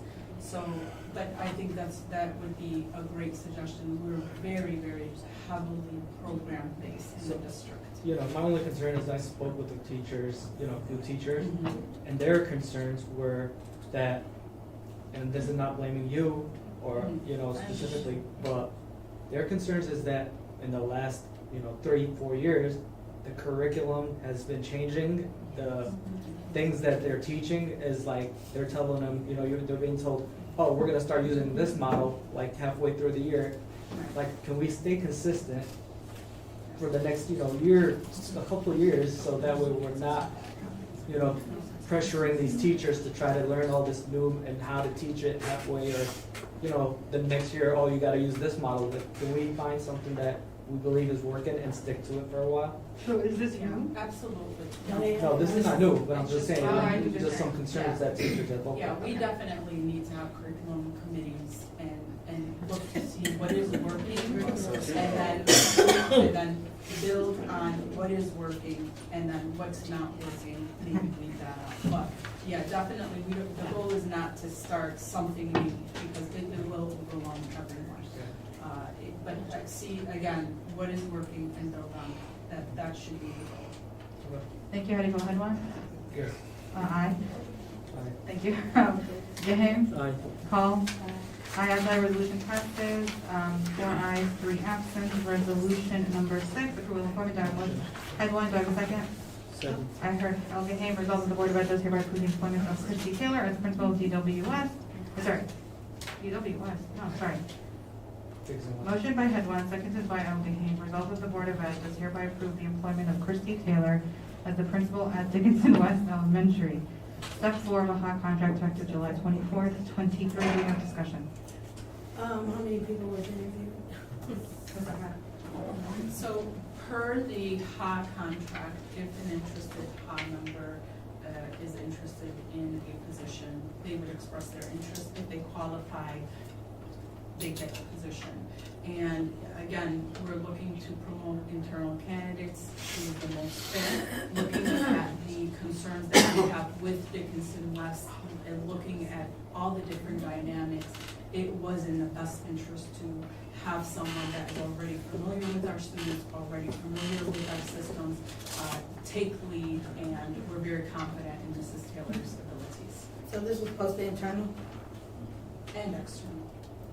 What internal candidates get first dibs? Not first dibs, it sounds I mean, like, did I hear that correct? It sounds like internal candidates automatically get hired. No, They interested. automatically. If they express an interest, this is for HOP. Okay. So the Hamtramck Administrators Association, if they express an interest in a position and they qualify, they would be recommended to the board. And that's what had happened. What in did this any instance. interviews happen? That's the question. Yeah. Is my question, like, The interview in terms of the. More for the external candidates? Yeah. No, and no, internal? we did not the fact that we have already selected Mrs. Taylor and she was the right person, we didn't feel it was a necessary step. And again, during the summer, there were many pieces happening. We didn't have a curriculum director and just so many different pieces that were missing. This was the best decision for that position. So when you get an application, do you start with internal then? I would like for Mr. Baumann to speak on that because he's the one taking the lead, if you don't Well, mind. Well, for example, we've had a posting now for the assistant principal at the high school, and we had 42 candidates from external candidates and only one internal candidate that applied. And so in that case, if we've looked at all those candidates and we picked the best 4 to interview, and then they narrowed down the field to 3 that actually were invited to interview. But it wasn't because they were internal or external, it was because they were the best candidates for the position. So we're asking about DW. So for the DW principal position, were there interviews, or was how many were there interviews internal? There were not interviews for the DW principal position. And how many internal applied that qualified? 1, And so that's the recommendation we have before us? yes. So nobody external applied. Who was it? We the didn't interview post it for? Who externally. made Okay. the decision? So it's just, I thought it was both. The decision basically consisted of speaking with the current principal at the Vincent East, Mr. Baumann and myself, the cabinet members, and then finally with Mrs. Taylor herself. That it was not external, only internal. So for DW, were there any external applicants? No, we didn't post it externally. Oh, I see. DW was not posted externally? No. Okay, and so. Not for the principalship. For the principalship was put internally first. Who filtered through the internal applications, I suppose? There was only one. There was only 1. But still, you still have to look at it, so it wasn't. Yes, we looked at it, Mrs. Umbed and I looked at it. Okay. All right, so it looks like it was an internal, correct? Anyone have any more questions?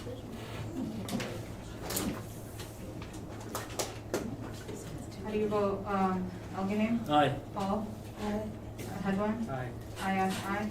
Resolution passes, 4 ayes, 3 absent. Resolution number 7, approval of employment. Can I get a motion? Hedwin, do I have a second? Second.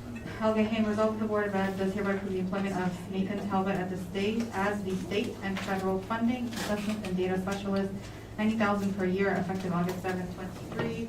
Do we have any discussion? Same question. Yep.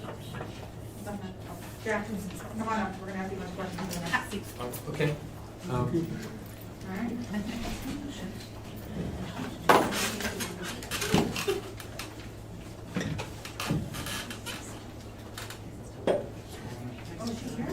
I'm so sorry. Christy Taylor, would you mind standing up so we can acknowledge you as the board? I apologize. Forgive me, I don't know full names and faces of the audience, so if someone's here, please stand up to be acknowledged. That's my fault. Welcome to the role, Christy Taylor. All right, come on in. For Nathan Talbot. It's the same question. Same question. Was it internal, external, how many applicants? I mean, did we interview? No, what happened with this is we began interviewing for state and federal programs and posted for state and federal programs, and we interviewed a couple of people, and they were not the best candidates that we wanted to hire. When we talked about it, Carol Ann Paul, who was our former curriculum director, suggested that Nathan Talbot might be a good person to add those responsibilities to his plate. Instead of having 2 people, a person who's the state and federal programs person and another person who's the data and assessment person, we combine the 2 jobs, make it 1 job in a sense, it's a budget cut because there's less benefits to pay. You're not paying benefits for two people, you're paying benefits for one person. And the one person has those roles that he can handle, and we've essentially combined the two positions so that he has extra responsibilities. And as you can see tonight from his presentation, he's a very capable man and is able to do a lot of things. And he's agreed to do both of these. He has. Yes. Yes, I have. I mean, I just don't want you to take on a workload that you feel is overwhelming, you know what I mean? I have the exact same concerns, and we've had multiple conversations around As long as that you to have some make kind of sure. support Yes. going forward with all the responsibilities. Any That's other my only discussion? concern. Yeah? All right, how do you vote, O'Gahey? Aye. Paul? Headwan? Aye. Aye, Ash, aye, resolution passes. Congratulations, Nathan Tell. Please stand up.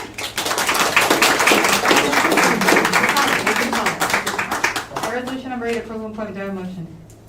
I heard Headwan. Do I have a second? One second. Seconded by O'Gahey. Resolved that the Board of Ed does hereby approve, oh my God, it's the end of the day, hang on. Resolved that the Board of Ed does hereby approve the employment of Amra Kosovic, Director of People Services, Step 3 of the hot contract effective August 28, 23. Do we have discussion? Same question. Interviews, applicants. We did have multiple applicants for this position. We interviewed the two best applicants. One was an internal candidate who is Ms. Poskovic.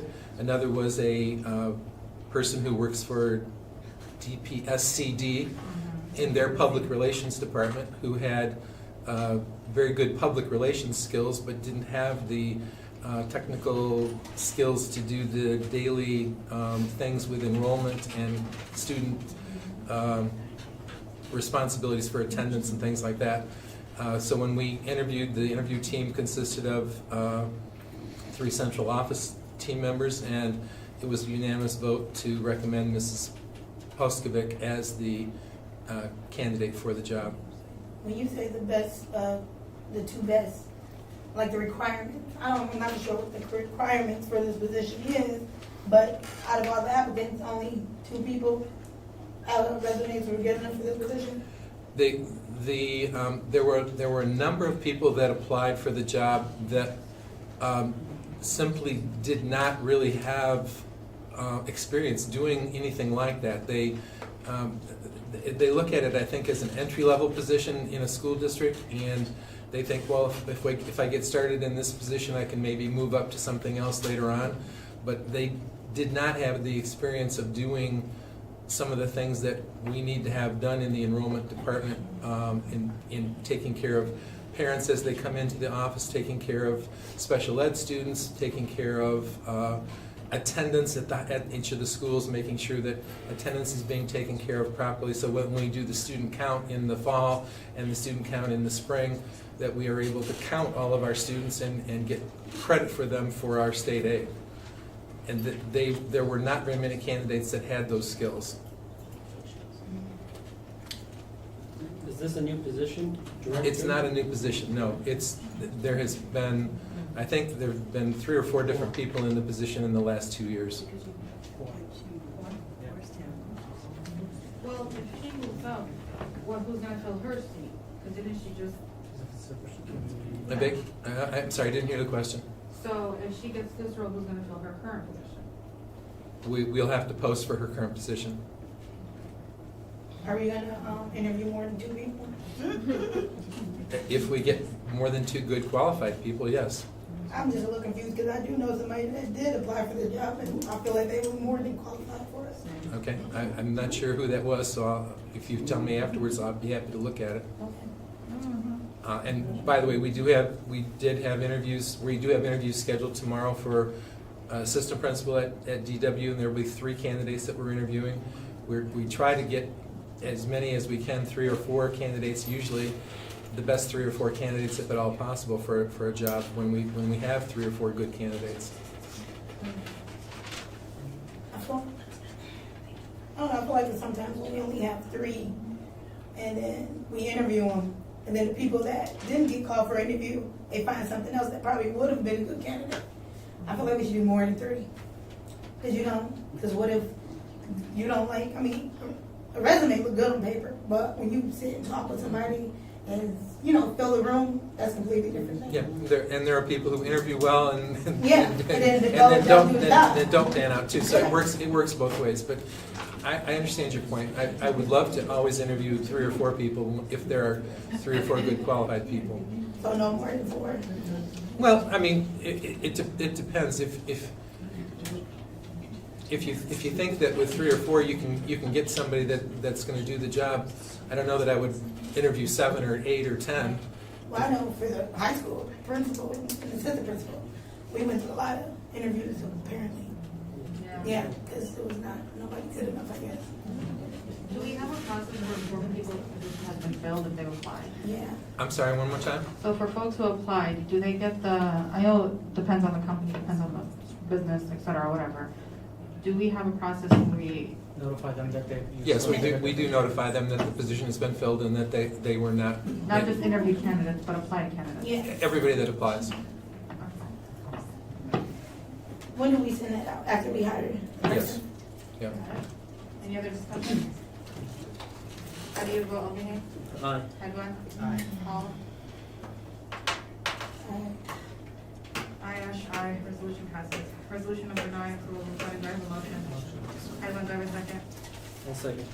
Okay, resolved that the Board of Ed does hereby approve the appointment of Dahlia Hetty as the EL Academic Interventionist Specialist at Hamtramck, step 4 of a master's degree effective August 28, 2023. Hiring process. We'll start with the forming of the position. My understanding is that this position has been posted for more than a year and a half, and we have not found a good candidate to fill it. And when Ms. Hadi came forward this summer or this August, she was instantly recognized, I think, as being an excellent candidate for the job because of her skills. And we went ahead and she was the only applicant for the position at this point. Any other discussion? She here? I don't believe she's here. She's attending Wayne Lisa for an administration meeting. All right, how do you vote? Headline? Aye. Paul? Elginning? Aye. Aye, resolution passes for ayes 3 absent. Resolution 10, appointment of a MASC delegate. Head 1, I have a motion, do I have a second? Second by Elginning, resolve the Board of Ed does hereby appoint blank as delegate to the MASC Board Delegate Assembly and blank as the alternate.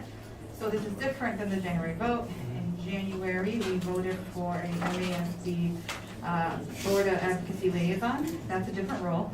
This is the thing where we talk about going up in November and being a voting delegate for Hamtramck Public Schools. Mr. Alvin, you were gracious enough to take on the advocacy role. Would you like to be our delegate? So for the delegate role, you gotta go to the thing in your vote, just so you're aware. So that's fine. You're okay? Thank you so much. Does anyone want to I'll be be? the second. Thank you so much. All right. So the board has hereby appointed Mr. Abdelmalik Al-Ghaim as the delegate to the Michigan Association School Boards Delegate Assembly and Mr. Salah Hedwan as an alternate. Do we have any discussion? How do you vote, Hedwan? Aye. Paul? Al-Ghaim? Aye. Aye, resolution passes 4 ayes, 3 absent. Resolution number 11, approval of field trip. Do I have a motion? I'll motion. Do I have a second? Hedwan, second by Hedwan. All the Board of Ed does hereby approve the request of Bill Albridge to take approximately 60 to 80 high school students on a field trip with Detroit Outdoors to Scout Hollow, located in Detroit, Michigan, September 22nd to 23rd. This was a last-minute addition, but we make an exception for students. So they did this field trip last year. The justification is in our drive. Actually, is it in our drive, Joanne? Did you upload it? Yes, it's in there. Okay. So they did this field trip before. They got funding for the bus from this organization called Detroit Outdoors. So remember Detroit Outdoors came and showed us how they did all the hikes and stuff last year. They're funding our bus. They will just be asking the district for a minuscule amount. I think he said $300 for food, and they would be camping outside. 60 to 80 students. How many of our staff is gonna chaperone this? I was gonna say there has to be a lot because it's 60 to 80 kids, but let me check. I mean, I'm not gonna depend on I agree. outdoor scouts, the Yeah. local person to be in charge of our kids. With all due respect, no No, disrespect. I to them, understand. So I'm opening it up right now. Let me see his explanation. So oh wow, it looks like the two Ham High chaperones are Bill, they haven't decided who the woman is gonna be yet. And then the chaperones from ICO are Garrett Dempsey and somebody named Chris. So there's at least 4. The woman. Yes. There's a lot of kids. That's a lot of kids. Can we get 4 of our staff out there?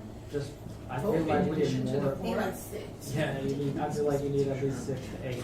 Well, I'm counting the ICO chaperones. They're the ones that do the outdoorsy stuff and they've done it before. And our kids. I know, but I'm not, it's our students' responsibility. I mean, I'm not putting our students' safety and then somebody that's not related, like has nothing to do with the school district. Can someone call Bill? Please 5. Joanne or Julie, someone call Bill for us. Miss Ayash, if you read down, it says that there will be a bus returning with about 40 or so kids. It doesn't look like all of the kids are staying overnight, I'm just saying, if you read further down. Yeah, so the itinerary walks us through, they wake up at 10 a.m. on Thursday, mostly 10th graders, 60 to 80. They do outdoorsy stuff, they have lunch together, that they separate their camps by boys and girls. It doesn't say, oh yeah, one bus returns to Hamtramck High with 40 or less students and they go to camp. So they still get to do the outdoor stuff for one day. And then, Do we already have these 40 students saying that This they is will 40 or return? less, so you never know. Right, but do we already have a number of how many are expecting to return? Because right now it's an open-ended question. no, I don't think it's open, I think he's saying 40 or less for some. Right, but do we, in the permission slip, did they already say they're not gonna camp, or are we just winging it? Let's see what he says, is he available for a call? Because they have to go on camping stuff, so they can't.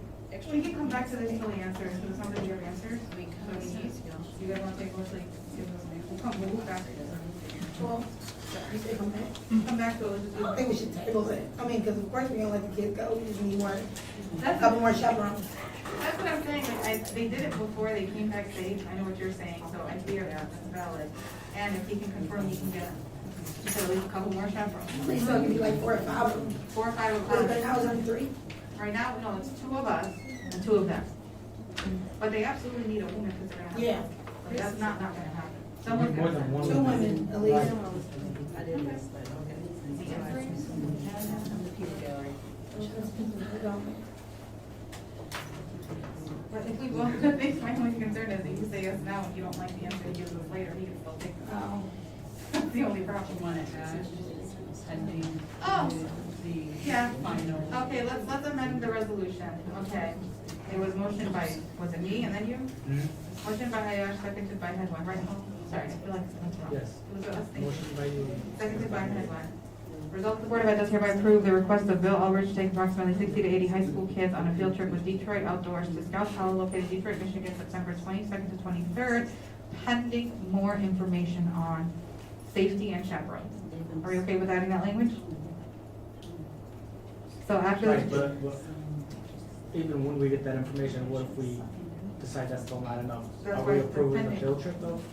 No, that's what I'm saying, I think the So are we gonna pending. need to vote again on it? No, I think the pending protects us, so it's like if we get that information and if they okay, it should be a pending. Right? The field trip is the 21st, so hopefully we should provide you that information prior to. Okay, I mean, But once it's for voted me on. personally, I feel like we need 2 female chaperones from the district. And we need at least a total of 6 to 8 chaperones total from our district. For 80 students, and then those 80 to 40 or whatever that's gonna return, then you know, if you have 2 chaperones that wanna return with them, you know what I mean? But for them being 80 students, So 6 total chaperones if we have 80 students, what Yes. if we have 40? this is 60 to 80. For 60 to 80 period.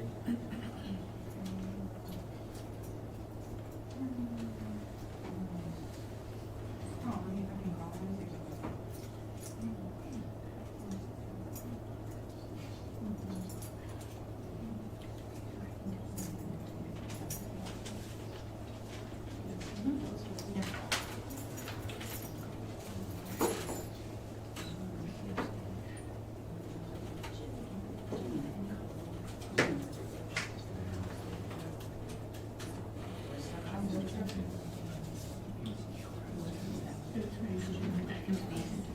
What time, when do they leave? 10 a.m. 10 a.m. Thursday. To what? 10 a.m. What park is it at?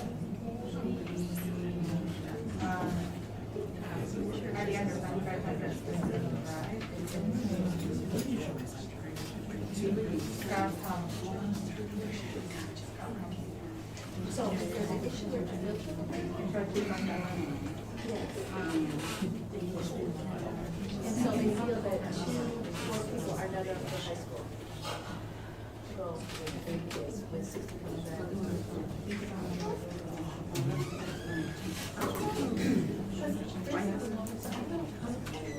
Two guys, no girl, one guy, no one confirmed, two.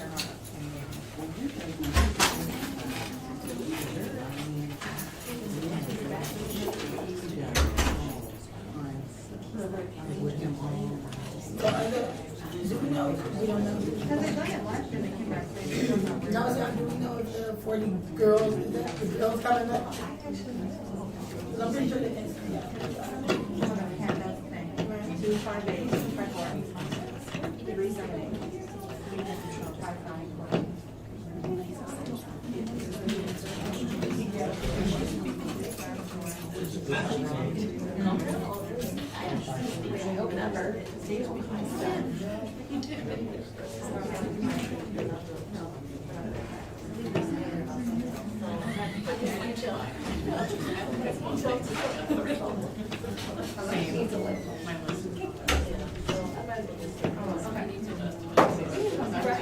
I'm saying, like, I could come after work, but I want to stay. Oh, we're not voting on it. I think we should. No, I'm talking about volunteer, Yeah, oh, okay. but I can't stay tonight because I'm allergic to outdoors. I'm allergic to grass. I see what you're saying. Just so our girls know. Do we have?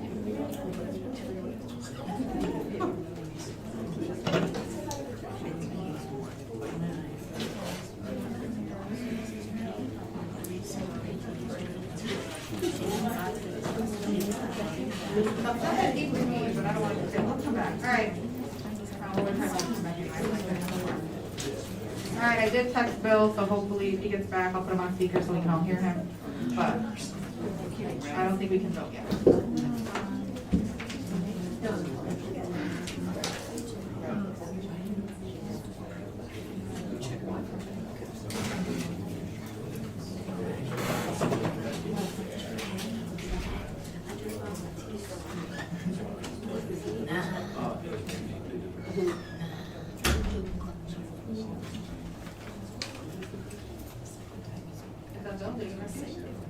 I'm still working on it.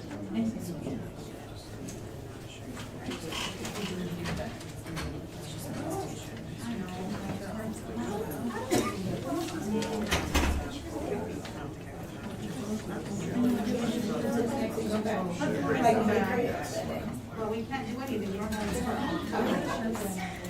All right, well, we're gonna come back to this. We gotta finish this. We have more. All right. For pausing resolution 11, we'll come back to our resolution 12, investment authority. Do I have a motion? Head, do I have a second? I'll second. Resolved that, okay. Can read the article.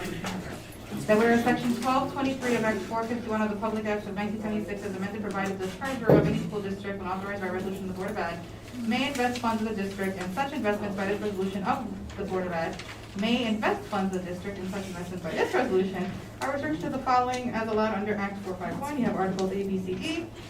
And that whereas it is the intent of the school district of the City of Hamtramck to have its superintendent and their designee, the director of finance, as the designated agent of treasurer to make investments of available balances.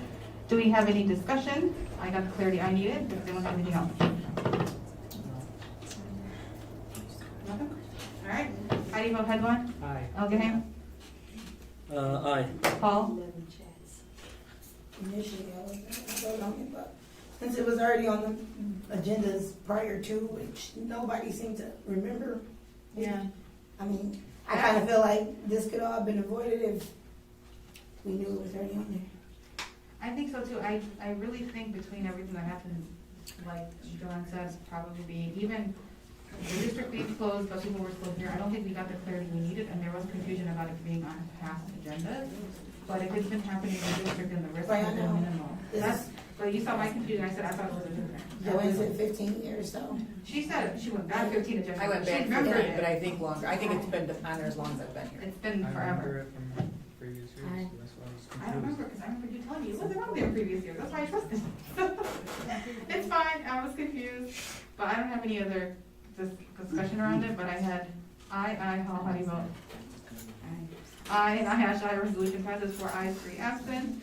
Resolution number 13, Cal meeting, change of location, do I have head one, do I have a second? I'll second. Resolved that the Board of Ed does hereby change the location of September 27th Cal from the admin building to Tau Beta 3056 Hamley, Hamtramck, at their gymnasium. Thank you, Kim, for allowing us this space. Do we have any discussion? I do. Yes. I don't think it's fair that Joanna had to find or beg for a place for us to do this. I've always said that the high school should be our alternative for any board meetings, and that should be the thing moving forward. The only issue was, if we were gonna do the high school, we needed a space where Scott could set up a presentation, and the auditorium as it currently is not good as a place to set up that kind of stuff. And I think the gym has less echoes, we can set up a projector, we're on the same floor, easy peasy. That's why we ended up looking for another location, because it's not just gonna be us discussion, it's gonna be the presentation and more. But I hear what you're saying, yeah, the alternate should be a single place, but if we need to do presentations, I don't see the issue. Thank you. Any other discussion? How do you vote, Gahan? Aye. Paul? Headline? Aye. Aye, Ashley, resolution passes 4 ayes, 3 absent. We're gonna do audience participation, I'm hoping Bill responds by then. If not, we're gonna just come back to this, but audience participation, this portion of the agenda is for citizens to address any questions or comments to the board will listen, take comments and questions on advisement and not respond at this time. The presiding officer will refer questions to for research and response. Persons wishing to address the board, fill out an audience participation form and submit to the board president. Before the meeting starts, also take them now. Forms must be filled out completely to be accepted. All right, first on our list is, Therese Comer, come on up.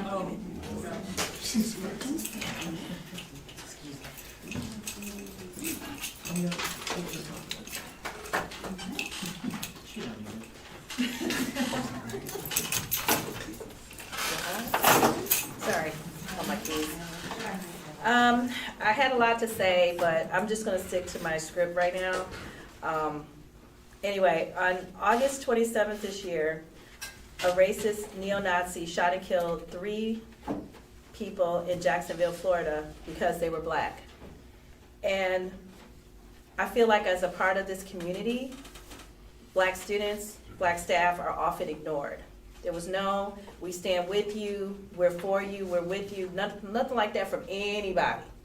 So I feel like sometimes we say we're this diverse community, but when it's only certain people, when it's other people, it's like, well, we don't need you. We're only going to acknowledge you when we need you. So again, I'm still asking.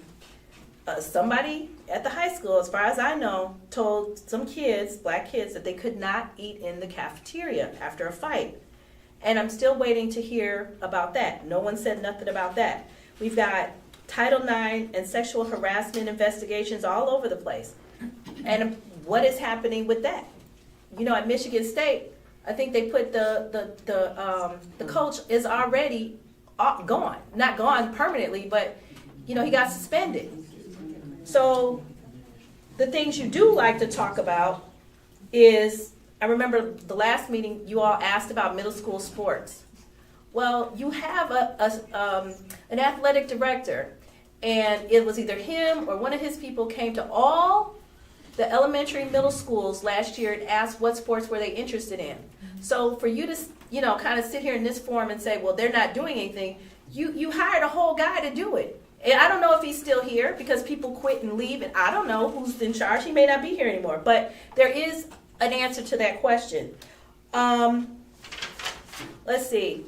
And then where you care about angry teachers who won't spend 5 minutes after their scheduled ending contract time, won't put kids on a bus, and then the next week is, well, happy Teacher Appreciation Week. Like, that's a joke. Stop playing with me. You care about disrespecting people, some of you. Martha Scott came in, a Wayne County commissioner. I felt she was highly disrespected by this body. And you can say what you want, but that's how, maybe you didn't intend to do it, but that's how it came across, because you didn't want to hear from her. And I know you don't care about anything I say. You're going to put it under advisement, but nothing seems to change. It's just the same thing over and over and over again. So I just am going to keep coming. I don't care how you feel about it. I'm going to keep coming, and I'm going to say what I need to say. And that's because I do care about the students and the staff of this district. Thank you. Thank you so much. Next up, we have Christina Gerstacker. Christina Gerstacker. You got it.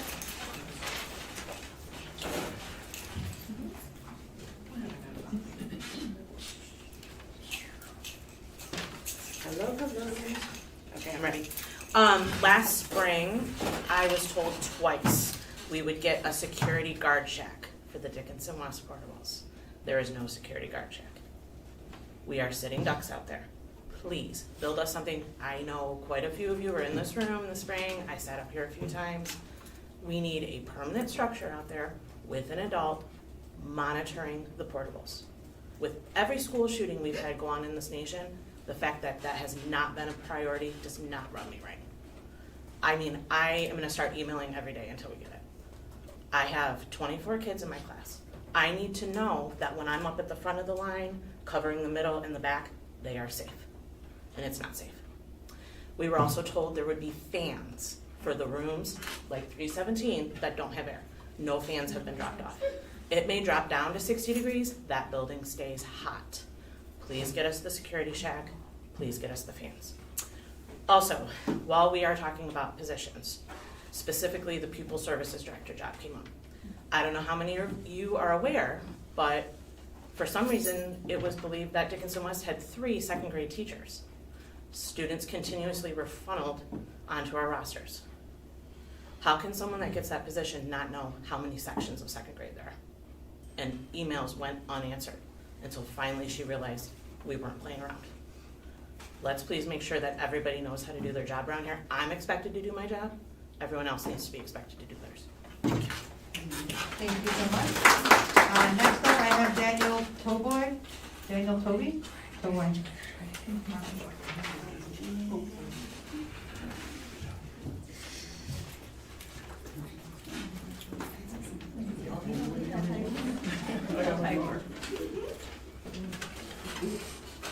Hello, good evening. My name is Daniel Toboy. I teach at Dickinson West, room 317, without air conditioning, if you remember. I teach 6th grade science, but I'm struggling right now because no one renewed the science curriculum. So I'm very disappointed, and I can't seem to get any answers. I would love for this issue to be corrected immediately. I don't know if this is a result of the high turnover rate within the district, but it's starting to show that it's unstable. So not only is my science curriculum not renewed, it's a virtual curriculum, but I did notice that news ELA is not renewed, Fontes Pendel is expiring, and our literacy footprints is also not renewing. So I don't know if anyone knows about this. So now I'm in a classroom with no curriculum, no air, no curricular tools, and we're drowning. That's it. Next up, we have Afat Saleh.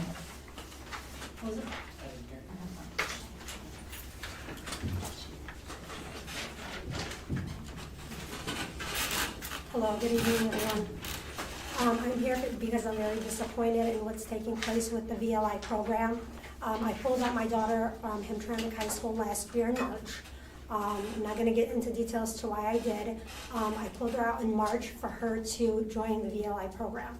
As soon as she was pulled out, the counselor put her in VLI online instructions. Dr. Abed did what he needed to do within 24 hours. I kid you not, she was already in the program and starting instructional learning. I am very disappointed that we are in the 2nd week of school. I've tried to contact Vicki Smith. My daughter, very intelligent, has tried to contact Vicki Smith several times. We have not received an email back from her. My daughter is missing instructional time. I don't want to send her into the building. There's safety concerns. There's issues. Learning that is not taking place. Let me tell you a little bit of history of my daughter. My daughter didn't attend Hamtramck Public Schools. She went to she attended a charter school, K through 8. I decided to bring her back to Hamtramck Public Schools to attend Hamtramck High School because I graduated. I was a 2003 graduate. This is not acceptable. I went to Hamtramck High School to get some answers to my questions. No one was able to answer them. They directed me to go to the board. I came to the admin building, to the enrollment team. They directed me to come to the board. No one answered any of my questions. My daughter, as of right now, they told her maybe she's going to be starting VLI, online instruction, starting mid next week, because they're still working on it. Finally, after I complained, what really happened of what was going on, and I reached out and I left, I believe it was a voicemail to Joanne. No one got back to me from the office here, but I'm very disappointed. I want to pull my daughter from Hamtramck Public Schools, I really do. It's too late, she's a senior. I have to have her walk that stage, but I have to. But I will consider, unless they fix what's going on here in the district, I can't bring them here. I wanted to. There's no reason why it has not been answered to why my daughter is not in her instructional courses right now, and she's not starting her assignments. No answers from anybody, and that's not acceptable. If education is so important, let's make sure these kids are learning. And right now, my daughter is sitting at home, crying, because she cannot continue her instructional. Now I have to think about taking her back into the building, and that is something I really don't want to do due to safety and other measures that I don't want to bring back my daughter in person. So I hope I hear something soon. Thank you so much. Next up, we have Tony Coral.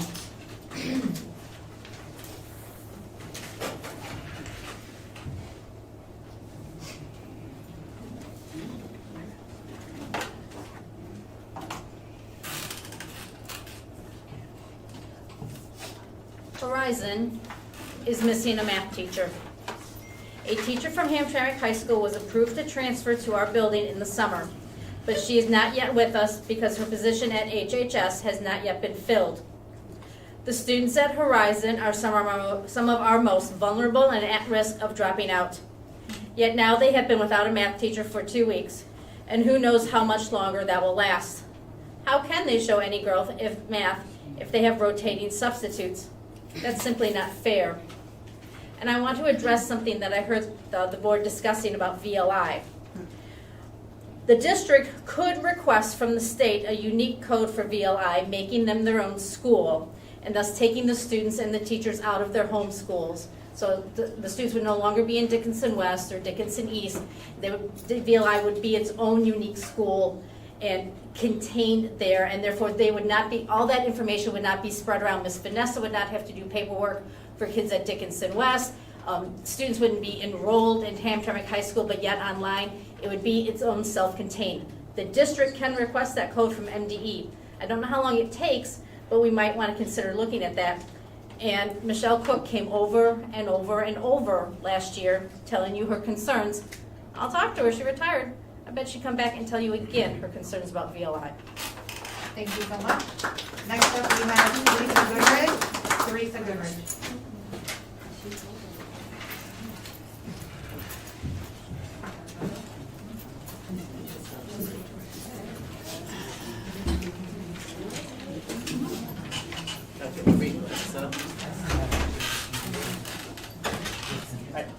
Hi, hold on, the taller people.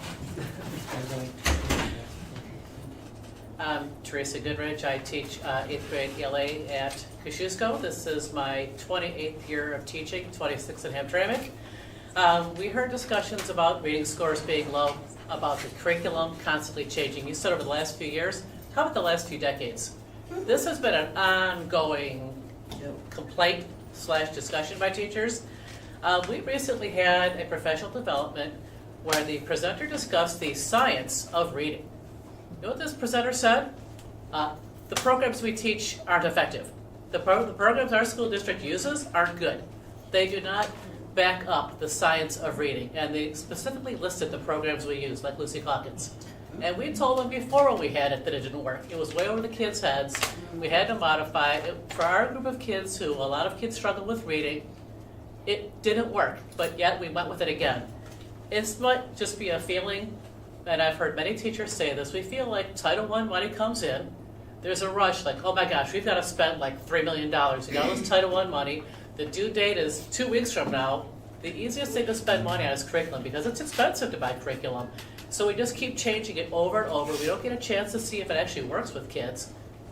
It might just be a feeling, but that sure seems like what happens. In the 26 years I've been in this district, there's been the same programs. We have them for a while. Oops, we don't do them. Oops, we're going to go back to them. Let's try them again. And it's just not consistent. Another thing is, I'd like to talk about, I was happy to see an air purifier in my classroom. That was a nice, pleasant surprise when it came back. Thank you. Now, will there be filters when we need them when the time comes? Hopefully. Because it just, it was unboxed, which is great, with no instructions. And I opened it, like, oh, there's a filter back here. Hopefully there'll be filters when we need them. The final thing is, when we came in today, I noticed a strong smell of a sanitizer, and a nice gentleman said, oh, they're sanitizing because the COVID numbers are up. Fantastic, great for everybody in this building. Will it be in all the buildings? So it benefits the health and safety of kids and staff in all of the buildings. I'm just curious. I know you don't answer questions rhetorically or otherwise, but just hoping that we get filters when we need them and that we are sanitizing all of the buildings, not just some. Thank you so much. Last but not least, Ibrahim Yusuf.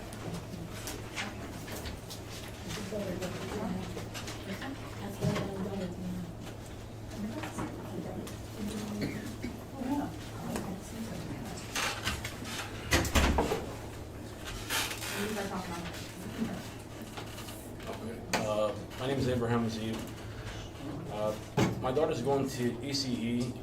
She's in kindergarten virtually, which doesn't make sense for a kid with special needs. We were offered physical therapy virtually. I don't know how that works, and I think that was just a joke, but you guys are serious. I came in July and I asked, what are we doing with special ed moving forward? Second week of school, teacher doesn't even have my daughter's IEP. Why is that? I know you guys are not going to answer my questions, but it's getting ridiculous. Last year, she missed a whole year. Now this year, we're starting off this way. And we were not told that it was going to be virtual until the last minute. Who decided to go virtual for kindergartners? She hasn't learned anything. We get her on the Chrome, whatever it is, that thing that you guys gave us, and she's still, she's not going to pay attention to it. I even told the teacher that the assignments are too advanced for her. But it's not the teacher's fault. She doesn't have the IEP. Do I have to give the teacher the IEP? Or whose job is it? Now, I've been asking to meet since I think beginning or mid-August, and I finally have a date for tomorrow, and somebody on here is on that email, they can see, but I do not have a time. And this involves me, my daughter's advocate, her ABA specialist, her case manager. So I want to know, moving forward, how do we change this? How do we get things done? Because it seems like we're going back. So are we going to do this next month too, or no? Okay. Because the only time you guys respond is when somebody puts a book in the school. Honestly, that time, the whole building, this place was jam-packed. And there was, you guys did actionable items were done from that. But when it comes to special ed, it's like nobody cares. Would you want that for your kid? Would you want that for your kid? My daughter is not learning squat, okay? She doesn't know anything. And it breaks my heart when I have to go through that every time when I see all the other kids are learning and she's not learning shit. Excuse my French, but I'm just being, honest. 30 seconds. When you guys, if that's your kid, and that's all, I voted for every one of you guys except the superintendent. I don't think we vote for her, but. And I'm all disappointed in all of you guys, everybody, honestly. And disgusted by the stuff I see online. with all the lawsuits, just very disappointing. And I think you don't want to know what I think. Thank you.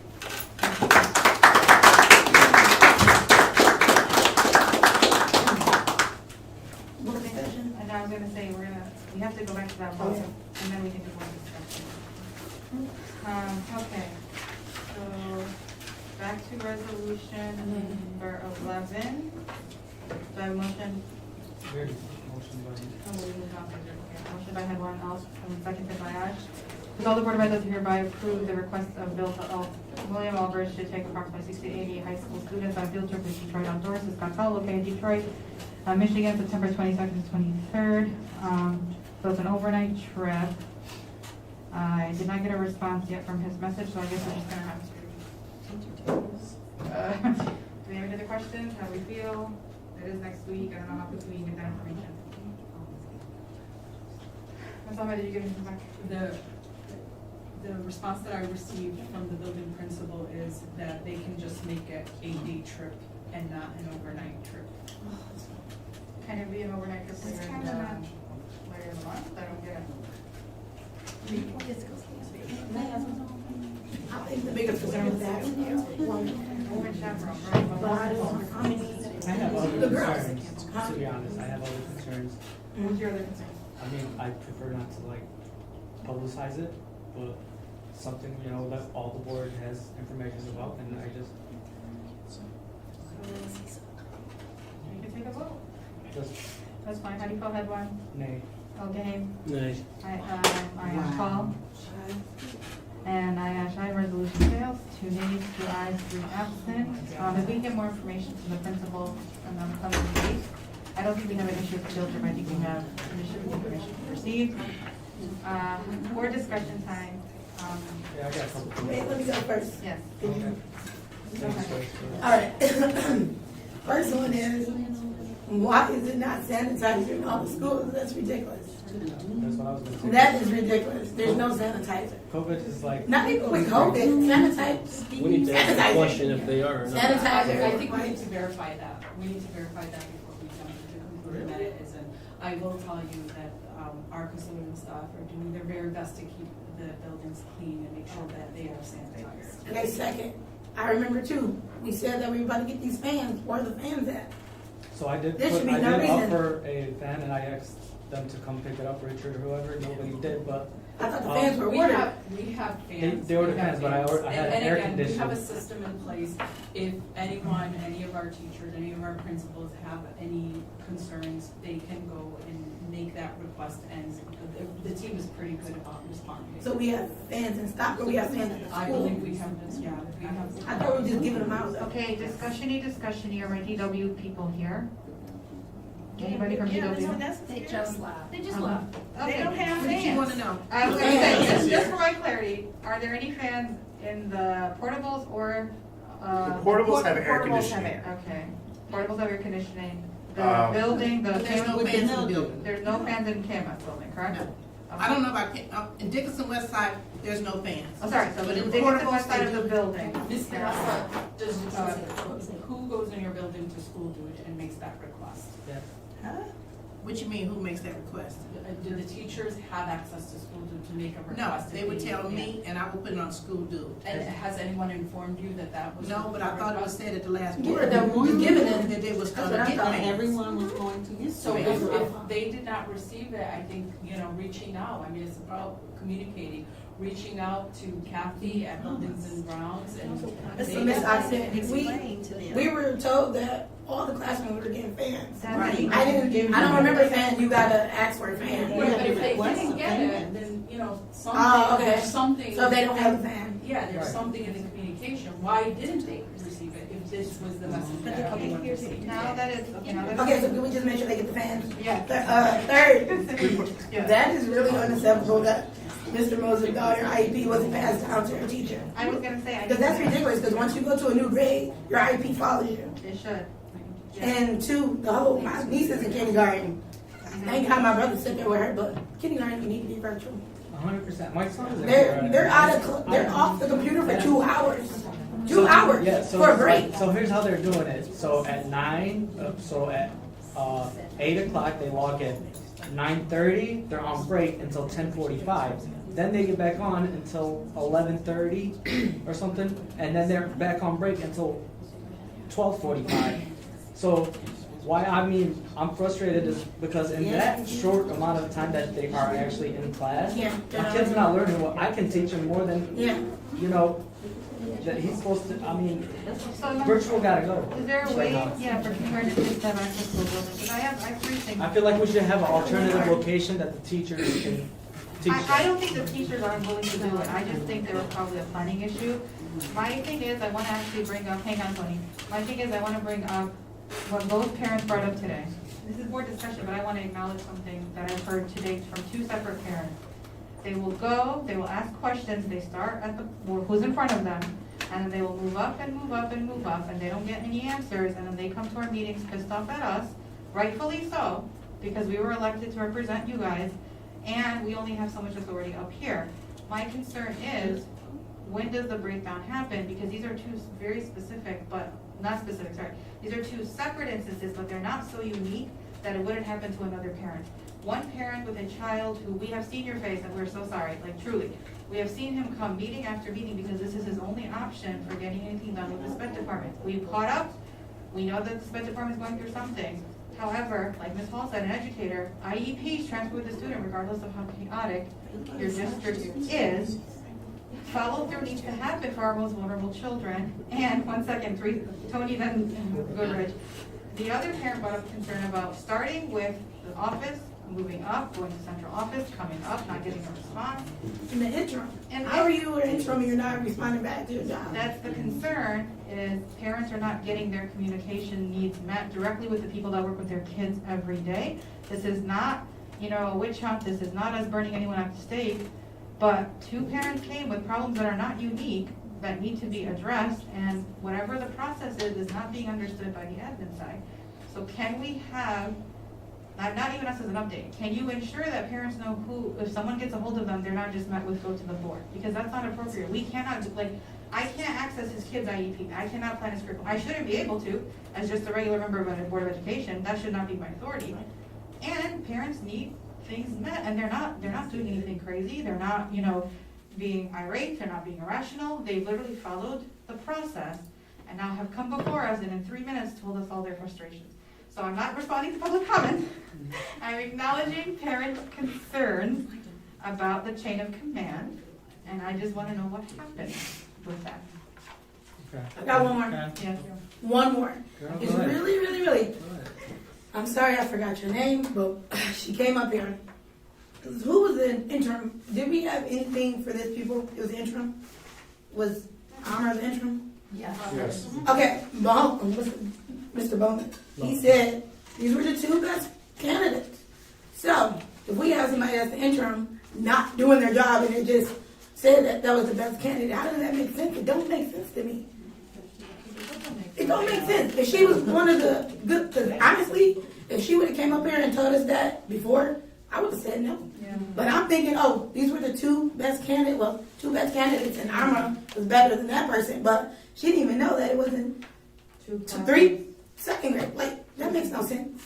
It don't make sense. And for him to say that she was the best candidate, basically you just lied to her face. Literally. Because she's not doing the job that she just got hired to do anyway. So, what's the point? That's crazy. That's ridiculous. That is crazy. I'm kind of irritated with that. Can the board request the interview paperwork for the interview? We can. Did we lose, what's his name, Jack? He left. What do we do when people ain't doing it? Like they said, if we got to do our job, she got to do hers. And also, I don't mean to interfere, I did apply for 7 positions. I never got a letter stating that the position was filled. So I didn't say that because when I came in, that wasn't the purpose of me coming here today, but that is the case. I never got any communication saying that a position was filled. So there's a miscommunication. So technically, Yeah, there should have been a message sent. So Thank you for applying. let me This tell you, is Nick, how far. So no, technically, How long has it been? wait, okay. It's been probably 4 weeks. Technically, we just approved Okay. the Director of People Services and the DW principal. they technically were not officially hired until the board votes on it. So you should be getting something about those positions after today's meeting, because we got those on the agenda. So I don't think it's blind per se, I think they're waiting until the formal board vote. I'm gonna give grace probably with that process, but I wanna acknowledge what Ms. Hall said about where we really filtering out the best candidates. Yeah, because on being a part of hot or not, if you're not doing your job, you shouldn't get the job. That's fair. You shouldn't even got dibs on it anyway. You, literally, because if you're not doing what you're supposed to do as an interim, you're not gonna do what you're supposed to do as the actual Position, yeah. nice position. Like, that makes no sense. When did they get evaluation? It's crazy. My turn? Yeah, I'm done. I was just irritated. Alright, so I wanna start off with saying that I stand by any statement that I make during a board meeting, Okay, that's period, fine, yeah. okay? Number two, I appreciate people coming in here and trying to say, oh, we lost all these people, but in reality, let's be real and not make it look one way. A lot of people that are leaving are not leaving for the reasons that we're being told, oh, they're leaving because of, admin and blah, blah, blah. People have sent their reasons for leaving, and we've got people that are leaving for family issues, we got people that are leaving for a better opportunity that they found in a different, they're not leaving, so let's not paint this narrative that they're leaving because all admin and all of this. Let's stop it. It's board member discussion time. And number three, first of all, we be respectful every time anybody want to talk, right? But all this nonstop laughing and giggling and faces in the audience is very disrespectful. And you're supposed to be the leaders of this district, and you're over here nonstop with your side comments, your facial expressions, your body languages, period. Anyway, I'm saying what I gotta say. People say I'm saying what I gotta say. It's a free country. First Amendment. Number two, union leaders do not. They come over here and pretend like they're all for the staff, for everybody. They're not inclusive.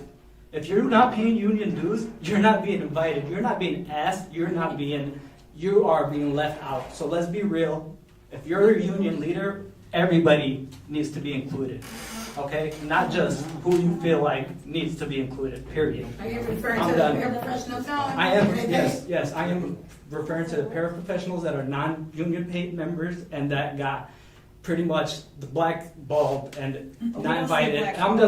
We don't say blackballed. I'm gonna tell you that right now. Well, I'm just telling, it's That board is member that's discussion, not, so you're never gonna use that's what's blackball happening, with that's people. what's happening. That's inappropriate, Anyway, and that's I'm done, racist. I'm done. That's I'm racist, just so done. you know. We don't say Of course, blackball. everything's a racial thing now. Let's stop. Yes, it is. Let's Go ahead. pause. Number one, please don't acknowledge audience members if you don't want them to acknowledge you. Just Well, right. like I said, it's board member discussion, so I don't know why they keep jumping I don't out. have to engage. I choose to engage with audience when I want to. I'm saying what I gotta say. I'm here for the community, this is my community. I understand what And I'm not gonna asking you keep to do. watching people try to downgrade the students here, the families here, the community, period. Yes, okay, that's At the fair. end of the day. But I'm just No, saying- I'm sick of it. Okay, and you have And right that's to it, speak. I mean, I'm done talking. Thank you, but I just All wanted to right, make. okay, Hold on, that's it. thank you. I do want to get back to acknowledging, so sorry, the communication breakdown that happens for not just our parents, but also our staff, because the little fan thing, at our last meeting, we understood, I believe Rich telling us that he ordered fans and they were going to be delivered to the building. So that's totally understood. Happened at the last meeting, correct? But they had to do it through some process. That's fine, the process exists and it's there, that's fine. But it was brought to our attention, and now we don't know, and I just wanna know what happens in between buildings and central office and whoever they have to contact for things like your student concerns for the VLI program, like your IEP being transferred automatically, especially for an existing district, like getting supplies that the university was understood was automatically being delivered. Did I touch the point on some of those? Regarding the interview process, I think we can have a discussion My on point the exactly, as you can see. Sorry, can the audience please stop while we engage in our discussion? Thank you. Thank you. Okay. The interview process, we can have a discussion about at our COW. It is almost 8:30. We've gone through all of our action items. We've understood some of the concerns. Are we okay with seeing if there's an I don't know if that alternate's the best word here, but a better process for hiring? I don't know if that needs to be a solution today, but something we can acknowledge, just a better process for hiring them. I agree. Yeah. Or can we get the evaluations of the, and when do evaluation seasons start for your employees? We need to Can we make see sure those? people doing their job. Yeah, that's all right. When does evaluation season start for your So employees? the deadline for the evaluations would be June 30th. June 30th, okay. So, we can see how folks are being evaluated versus what we're being told, for example, and see if there's a disconnect. But, moving forward, and I would like to acknowledge that everyone has an opportunity to learn. So if someone that is black tells us that the term blackballed is racist, we take it at face value, I will take it at face value. So Ms. Comer, I will be mindful, I will not use that word again. I will not use that word in the future. Thank you for the educational moment and the commitment of our time, but we all learned something together. Let's not use that term moving forward when explaining someone's being excluded completely from a process. Does that sound fair? We can learn as we go. We don't know everything, and we don't live, we're not, I'm sorry, I'm gonna slightly push back on this. We're not black in America. We don't know. There's a lot more history Okay, here. and a lot that was more- not intended in And any then way. I understand that. But that's how it's being portrayed, just like everything else. No, here. but No. Therese pointed out that she said it was a racist Of term. course. Maybe not appropriate for a board meeting, but she just acknowledged it was a racist word. I think as district leaders, we can take, as board representation. Okay, anyway, Yeah, can we go in? no, I wanna sit here and have this conversation. I don't wanna We- have this conversation because I will talk to them. Okay. We can be mindful that if someone tells us something is harmful, we will acknowledge that harm and move forward, not politely, with decorum. Do you understand what I'm saying? So it may not have been a decorum conversation, but we understood the lesson here. There was a no-no word, it was a oops, ouch, educate moment, and we're moving forward, right? I assume positive that you did not mean, I know you did not mean that. And it is a common term. It is a common term, it's a term that's used all the time. So, Number okay, one, I I'm got not gonna. I'm engage in not that justifying that, conversation. and that's what you're Number doing. one, You're I'm done justifying talking what to you're her. saying. Can we be in I don't even Can we care. adjourn the I'm meeting? telling you, I you're know not that black. you're- You're not black, so Can you're we- not telling me nothing. Yeah, Can we we still have some stuff. Get it together. And that's why we don't get want it together all around? Yeah. What do you like to say? Can we please get some updates to all the stuff that, you know, all our schools? Sorry. Can we get some updates to the schools, for the air conditionings and all the stuff that was done? Oh, the filters, yes. No, can we get an update Yes, on we them? need filters. To see what's going on? Can we see what's going on with that? Because she said they got filters. They said they got the air purifiers, but what's the process for getting filters? If that has to go through, what did you call it? School dude? Then let them know that they have to order filters that way, if that's the process. That is the process. Does that make sense? But not the fans. No, I'm saying, did I make sense in explaining that this is what you asked for, like the air conditioners? For everything, I'd like to get all project updates. So, capital project updates Then you but for leave it at building. the house. Okay, we can do that at the council. Yeah, we're planning on having partners in architecture at the town meeting. They will present and give the updates about all the completed projects and then the timeline for the next projects that we're working on. We're hoping to come in October's regular board meeting with a bid. Okay. Anything else for board discussion? All right, so at the cow, we're gonna get an update on capital projects, and we're also going to discuss the communication process for people to reach administrators, correct?